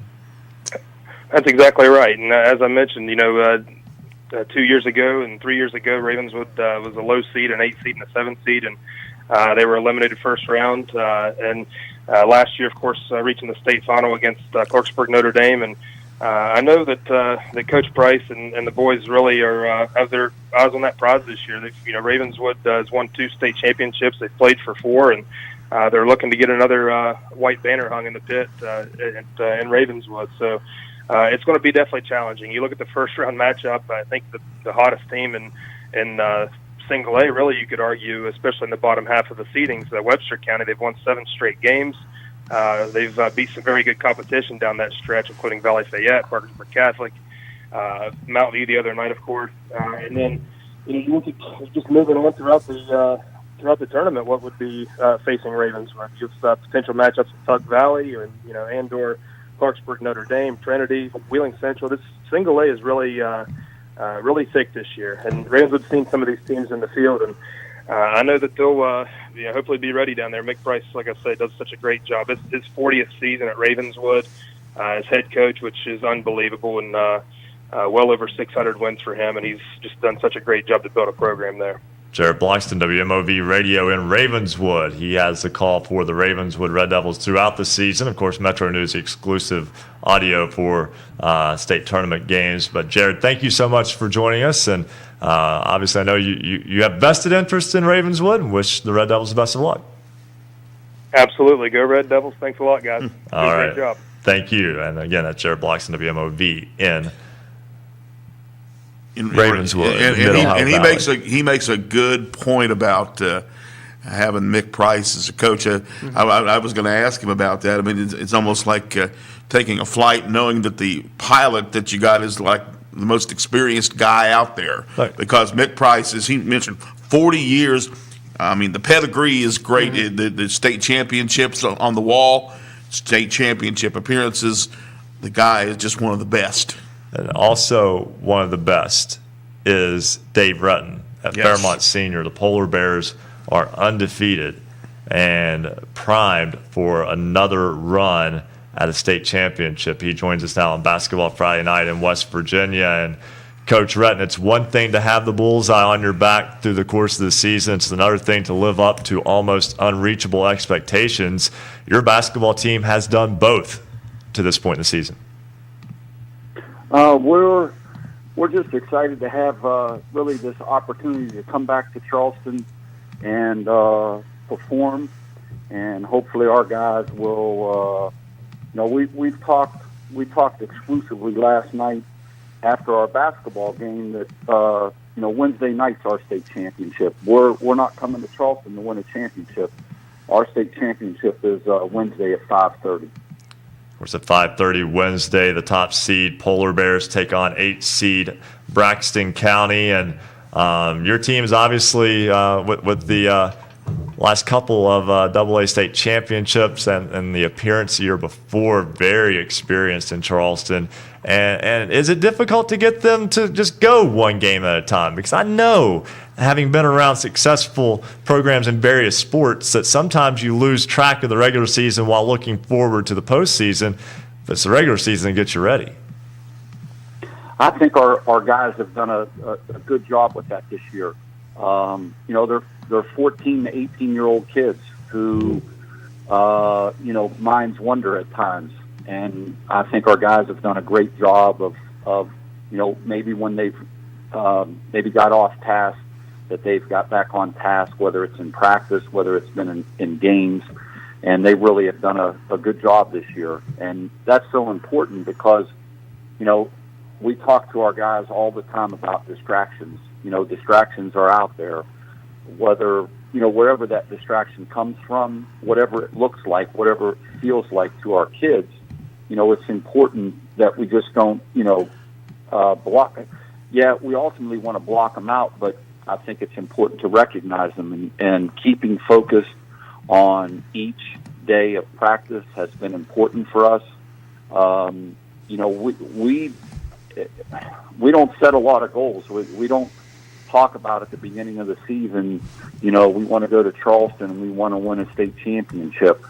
Really, I truly believe this for us, and this just works for us. I don't know what other people do, and people, coaches, programs have to do what they feel is best for them and what they do. I've adopted the approach, and I believe our program has, is that really the only time to start talking about winning a championship is if you win your semifinal. Then that becomes reality. Right now, that's not reality for us. There are 8 teams that are going to Charleston to win a championship, and to hopefully have that right to compete for one. Our goal and focus is to compete and be successful. Our goal is to be successful Wednesday. I've listened to a lot of NCAA coaches, and they talk about the NCAA tournament and being at five 1-game series. I think for us, if we had that viewpoint that we got 3 1-game series, that is, reality. That's the truth. However, for us, we're looking at it as we have a 1-game series, and our record, it doesn't mean anything. Other teams' records don't mean anything. We're 0-0 going to Charleston and to compete in our first game on Wednesday. We expect a great tournament, and the AA tournament in particular has a lot of interesting storylines. And Dave Retton, the head coach of the Fairmont Senior Polar Bears, thanks so much for joining us. Congratulations on to this point a 23-0 season. That's spectacular no matter what happens from here on out, but we wish you the best of luck next week. Yes, sir, and thank you very much. All right, and guys, this is one of the most dominant basketball teams in West Virginia ever. No matter the class. I mean, they've had one game under 10 points. Yeah, they are loaded. They are really loaded. And just before we go to break here, I want to give you a quick perspective. In the postseason, Fairmont Senior has won its games 116-49, 97-54, 93-32. They're good. Yes. How's that for an understatement? They're pretty good. And they're so good.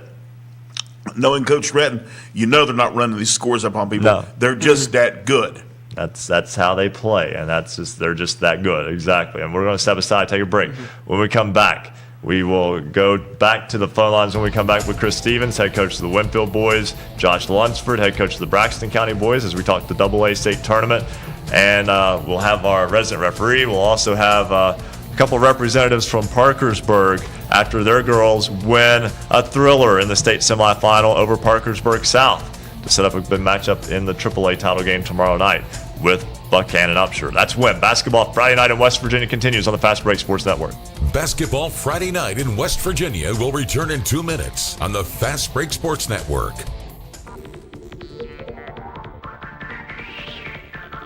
For scores online, all of them in West Virginia, visit basketballnight.com. We want you to become part of the Basketball Friday Night in West Virginia family. Follow us on Twitter, and we'll mention you. And we have so many new people that joined this week. In fact, we're going to mention them all right now. Marie Hedges, the sports fill-in, Michael, Justin Lee Odell, Jill Merriman, McGuire, Riley Meadows, Jaden Stewart, Jay Hayden, Mike Dudek, Garrett, National Prospect ID, La Flama Blanca, Grace McFarland, Michaela, Keith Stone, Jamie Parrish, JD, Emily Parker, Charles Hayes, Jerry Lucas, Typer Smith, Coach Remy, Kat, Terry Lee Lusk, Jared Swanson, Jim Shaley, Corey Litton, Josh Owens, Dan Beiser, Katie Orndorff, Jennifer Lynn Huff, Scott Spangler, Emily Rogers, Brandon Offit, Asia Roby, Jamie Carter, Jerry Lacey, Larry Ledbetter, Antonio Napper, KP, Sydney Essence, Kylie Malone, Olivia Carpenter, Mason Miller, Christy, Luca Bella, Jill, WVU Recruit Fan Page, Hope Donahue, Josh Bumgardner, Emily Koger, WVU Tech, WBB, Aaron Colbank, Kevin Corbett, Washito Local Cans, WTAP Sports, Travis Hinkle, V96.9, WVVV, Page, Jerry Stump, Coal Miners Life, Megan Barrett, Coach Sales, Kayla, Caton Dillon, Savannah, Crazy from Clear Fork, T. Aaron Metz, Rodney Plumley, Ryan Wise, Kristen, Jonathan Martin, 2-8, Matthew Musadis, Rain McCracken, Tanner, Jeff Tabener, Joseph Smith, Lauer, Jason Holberg, Ashley Laird.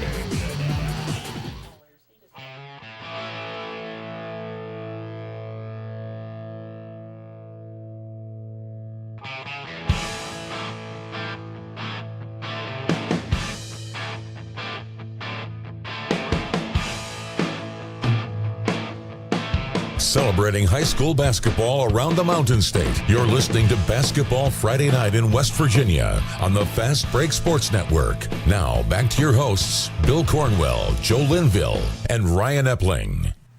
A lot of stuff left to get into this program and not a lot of time to do it. So let's jump right into the phone lines to Chris Stevens, head coach of the Winfield Generals, as they were the Region 4 co-champions, and they will play in the state tournament against Westside on Wednesday morning at 9:30. Coach Stevens joins us now on Basketball Friday Night in West Virginia. Coach, congratulations on getting the Generals back to Charleston.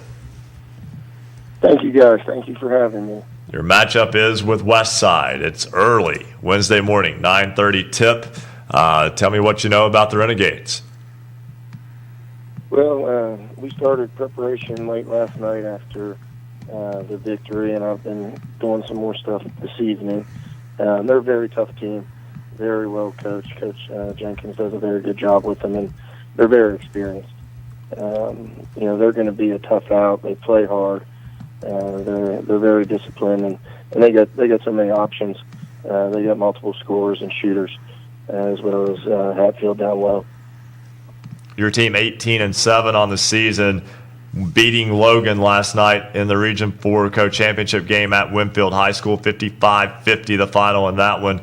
And how much do you get to enjoy and savor that win before you turn right around now and have to, prepare for another spectacular week where you'll have media coverage, you'll have the games to prepare for, and all that goes with the state tournament? Well, I told the kids last night, we enjoy every victory for that evening, and then we came in and had practice this evening. Not doing anything specific, just kind of gearing up on some fundamentals and stuff and letting them get a little bit of the giddiness out. And then we'll start our preparation tomorrow and then Monday and Tuesday. It's been a spectacular season for the Generals, and they concluded the regular season with a win with a loss to Calamilla. But since then, wins over Sissonville, Nitro, and Logan to get to the AA state tournament. Coach Chris Stevens, thanks so much for joining us. I wish you and your Generals the best of luck next week.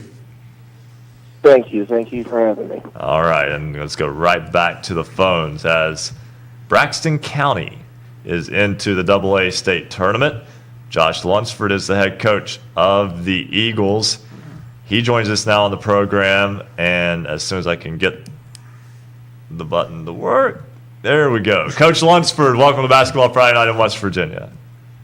Hey, thanks, guys. Thanks for having me. Always fun to have a team that's in the state tournament, and for your basketball club getting back to Charleston this year and doing so with a team that's had some kind of interesting route, 21-4, but the 8 seed. I know it's a good field, but that has to be a little bit of motivation for your squad.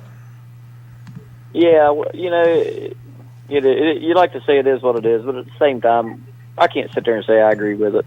We can't control who we play, and we've played the teams on our schedule and done what we're supposed to have done against them, And, we've heard all year is week schedule, and a lot of people don't realize, we beat 2 out of the 8 teams that are down there for the single A state tournament, and there's 4 LKC teams in the state tournament. So they could say week schedule all they want, but when you're 21-4 and we're beating teams by 20-point average at times, and it is. It's kind of a slap in the face, and yeah, it is. It's something that we've used as motivation and are going to continue to.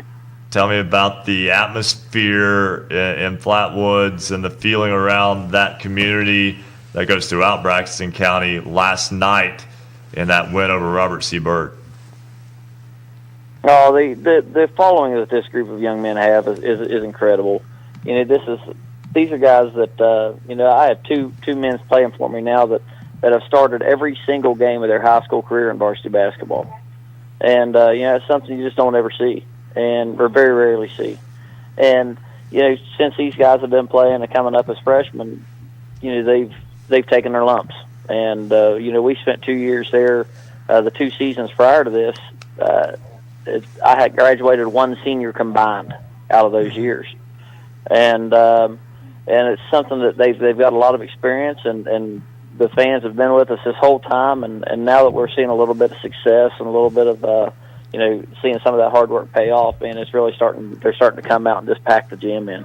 And Coach, expect nothing less than a spectacular atmosphere for your boys basketball team as they take on a very good Fairmont senior team.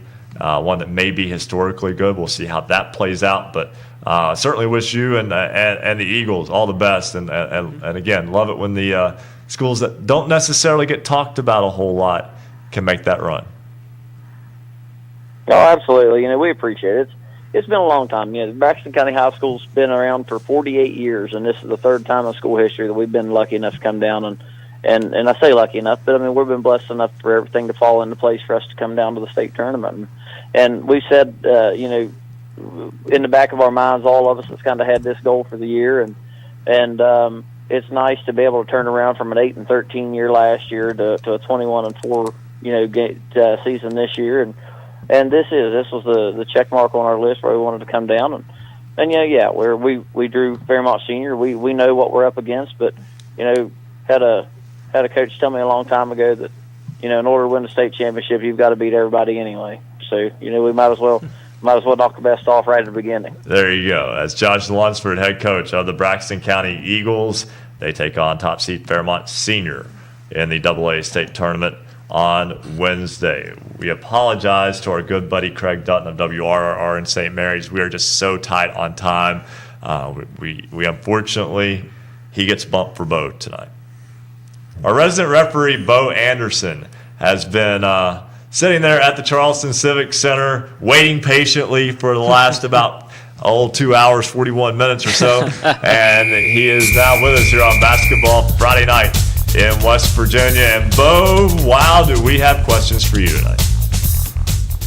I was afraid of that. I think you know what where we're going. And before we talk about it, I want to set this up. We have the video and we have the play in question. It comes from the North Marion Bluefield girls basketball game in the opening round of the tournament from Wednesday evening. The top seed Huskies and the Beavers were tied. A shot went out of bounds as time expired. The whistle blew before the horn sounded. They put 0.3 of a second back on the clock. By rule, with 0.3 of a second or less, there's only time for a tip. The ball was thrown in and caught. We have that video now. Are we ready? Here we go. As the ball was caught, and then a jumper was hit from the free throw line, and the basket was counted. That was by the same crew that did the AAA game just a moment ago. And Bo, help me if I'm wrong here, because please correct me if I'm wrong, but with 0.3 of a second or less, that is supposed to be a tip only to score, correct? Okay, yeah, with 0.3 of a second or less on the clock, it can only be a tip or a tap.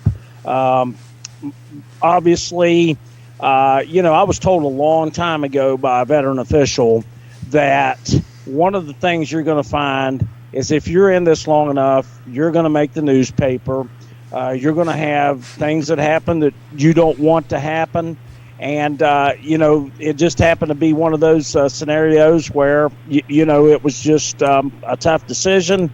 And, you just have to live with it, and you have to move on and go to the next game, just like the players do whenever they make mistakes. And take me through the process here. That rule is in place in many ways to take the clock keeper, take any pressure off the clock keeper, because it's so difficult with that precise timing. And, it's been measured out over the years as to how long it takes to catch and shoot a basketball. So that's why that is in the rule book as such. In such an instance, the horn does not matter, correct? Well, yeah, you should have a tip or tap. You still have judgment, okay? You still have to make that judgment call, just like any other call that you make.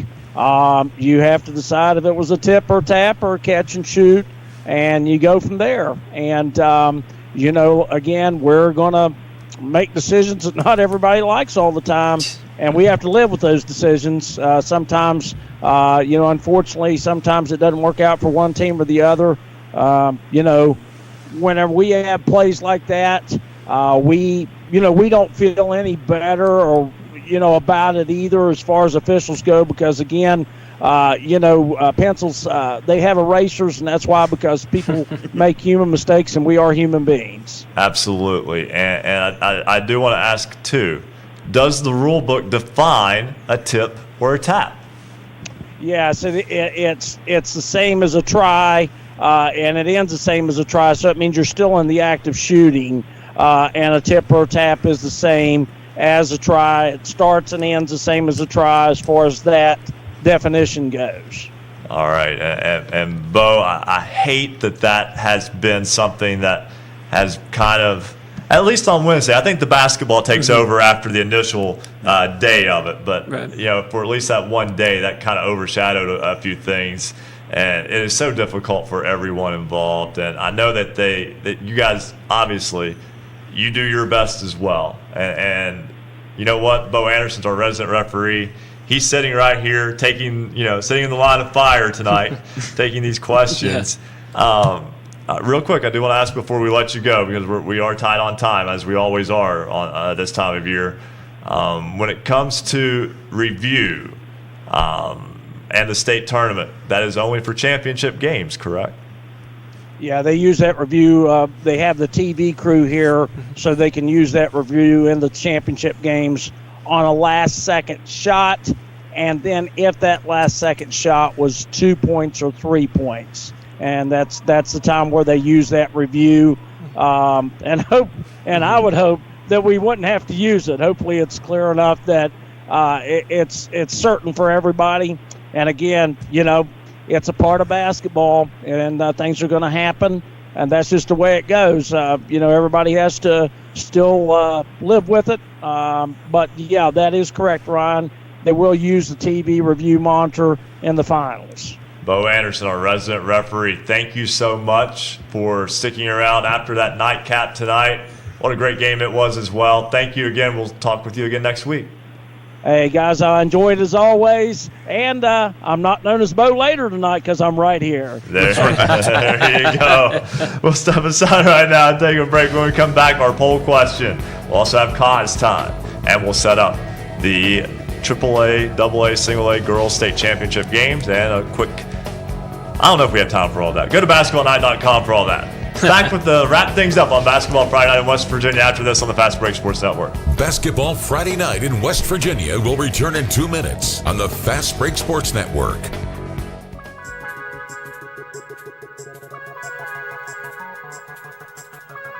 If you love basketball, then there's only one place to be on Friday nights after the game, Basketball Friday Night in West Virginia.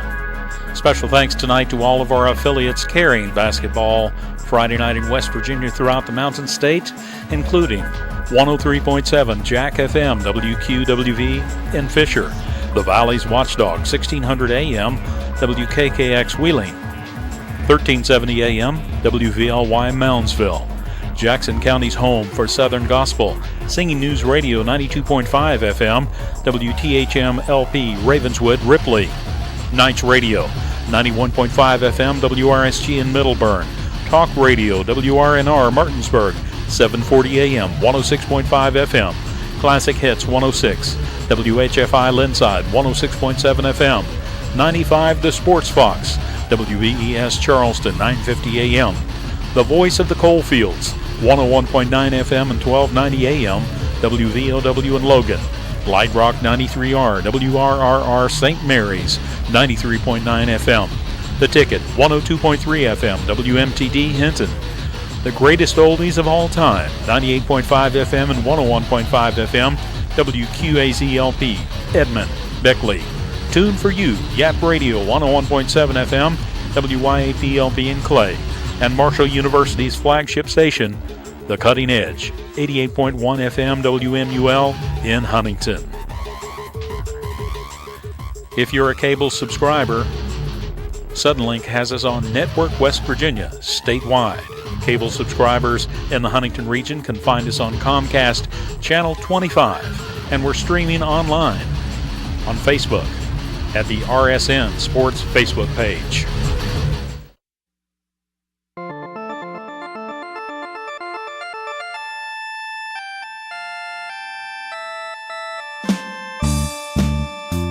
Stay up to date on your favorite teams. Check out basketballnight.com. Now, back to Basketball Friday Night in West Virginia with Bill Cornwell, Joe Linville, and Ryan Epling. We are so tight on time right now. We're just going to go right to Marcus Constantino inside the Charleston Civic Center Coliseum. He has our poll question tonight. I don't know where these 3 hours went, Ryan, but I am ready for the poll question. Last week's question, should basketball games have been stopped during the teacher service personnel work stoppage? We had 81% of voters saying no, 19% said yes. Now, this week's question, when should video review be used in the state tournament? And these are 5 options. Yes, any reviewable play in any tournament game. Option 2, yes, only on a game-deciding play at the end of any tournament game. Option 3, yes, any reviewable play only in a championship game. Option 4 is yes, only in a game-deciding play at the end of a state championship game, which is how it is now. Or option 5, never video review. You can head over to basketballnight.com and cast your vote. We have given you many options for this one because it's a very, very difficult question.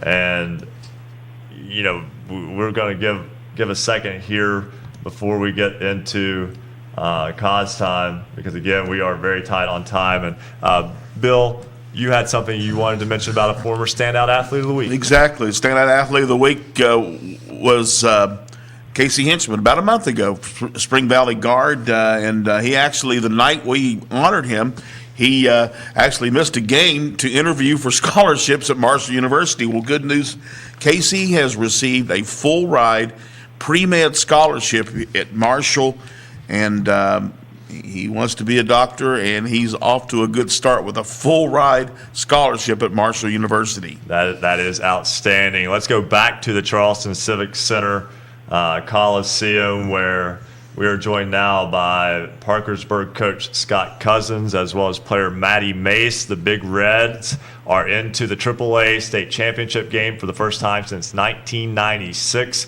Coach, first, congratulations on a spectacular win tonight. Thank you very much. Played a very familiar opponent, obviously, in Parkersburg South game, that 63-61 win. I know that for your team, you led almost the entire ball game, 25 minutes, 37 seconds of that game tonight. But they made a big run in the fourth quarter. Your team, though, able to weather that and get the win. Yeah, you know, we knew they were coming. They do every time. We had a big lead at home on them. We were up 22 on them, and they cut it to 1. So we knew what was coming. We had kids step up and make big shots, and we got some key rebounds, and the ball bounced our way finally.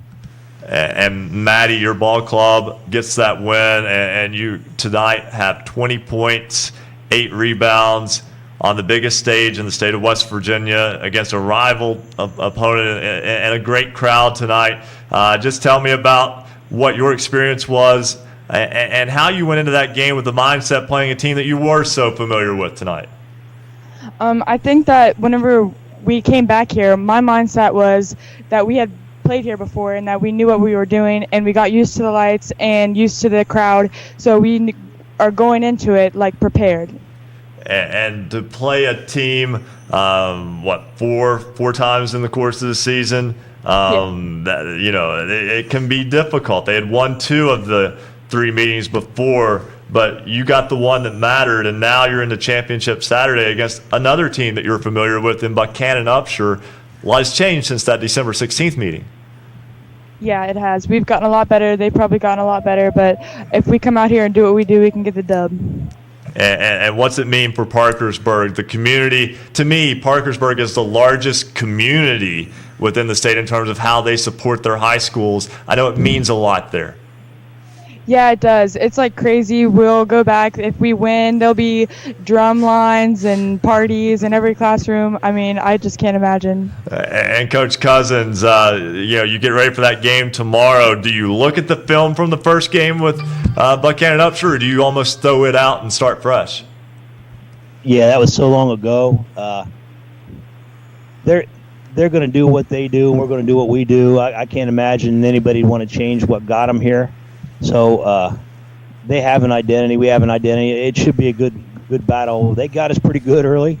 I hope it ain't that way. You know, it could go that way, but I think we'll be prepared, and we'll represent the city of Parkersburg and Parkersburg High School very well tomorrow, I believe. As you always do. 21-6 on the season, taking on 26-1 Buchanan Upshur in the AAA Girls Championship game tomorrow night, 7:15, Charleston Civic Center Coliseum. Coach, thanks for burning the midnight oil with us tonight, and get a good night's sleep, guys. Thanks a lot. All right, that's Scott Cousins, head coach of the Parkersburg Big Reds, as well as Maddie Mace, who had a big game, 20 points, 8 rebounds in the win. And right now, it is cause time here on Basketball Friday Night in West Virginia. We promised him more time last week. School's back in session. Yeah. The strike is over. Cause, you get 3 minutes. I was wondering if I had .03 or .04 of time. Yeah. Are you going to be able to tell a story, or you just have to hit a bullet point? Well, I just want to say that apparently I am speaking to the most famous man from Wayne County, and I'm at a loss for words. You're not the only one who's at a loss for words with that. I know who's behind that, though, and I will get them back. How are you guys doing tonight? Hey, we are doing great, Rick, and we love this time of year. We know you do as well. You've got conference tournaments going on. WVU's in the Big 12 championship game. Marshall's in the Conference USA championship game. Lots of West Virginians play for Marshall. A couple play for WVU as well. The state girls tournament is in the championship Saturday and has 3 great matchups. The boys state tournament is set. The AAA field is wide open. The AA field has a team going for a historic season. And the single A field is very, very good too. I mean, what's not to like? Oh, I can't wait for next week. I'll be down, and I'm gonna go off a little bit, and I'm gonna pick a winner in AAA that I don't think anybody's really thinking of, even though it's a pretty good team. I'm gonna go with George Washington. I think that's a solid pick. That's one that we've talked about. It's kind of flown under the radar, but the trick is, Rick, and I know you'll understand this, they play Huntington in the first round. Nobody's been better in Charleston for the last 4 years overall than Huntington. It is true. They've had incredible success. I guess it's, my part just a gut feeling. But, I think, like you say, I think it's a wide open AAA field. And Fairmont looks pretty solid, but, last year when they played that Chapmanville game, that was pretty incredible game. Single A, people, I'm going to say Ravenswood and Wheeling Central. I don't know. Is it Notre Dame's time again? We've seen that happen in the past, and they certainly played well in their regional game. I can't wait. And March Madness, college basketball, high school basketball, you name it. I love it. I'm there. I'm here. I'm everywhere. And we've got 30 seconds, but I just want to make a quick point. We talked 2 weeks ago about sectional seeding, how Martinsburg and Musselman could have basically been a coin flip because there was a good argument for either. This is how tight the AAA field is. Martinsburg's the 4 seed. Musselman's the 7 seed. They somehow managed to jam 2 teams in between them, and I think it's legit. And they had a double overtime game to determine who was going to win the sectional last week. Exactly. I think that it's wide open. epitomizes It's tight. Absolutely. Love it. Rick, thanks so much. Sorry we had to rush you again. I feel like I say that every week, but I mean it, and You do. I do appreciate you being here with us. So. Hey, guys, have a great weekend. Hey, thanks so much. That's Rick Kozlowski of the Martinsburg Journal. May see him next week. He might be in the house. Yep. Guys, thank you so much to Marcus Constantino and Joe Linville for their work at the Charleston Civic Center tonight and the fantastic job that they did. And thanks to all of you for listening in, all the coaches, players, and media members that take time to talk with us on Friday nights. We've got one more to go for Jordon Mounts, Bill Cornwell, the entire Basketball Friday Night crew. I'm Ryan Epling. See you next week. Thank you for listening to Basketball Friday Night in West Virginia. Tune in next Friday for the latest high school basketball action from across the Mountain State. Visit basketballnight.com for our show archives, the poll question of the week, and the basketballnight.com scoreboard. Until next time, have a great weekend, and thank you for listening to Basketball Friday Night in West Virginia.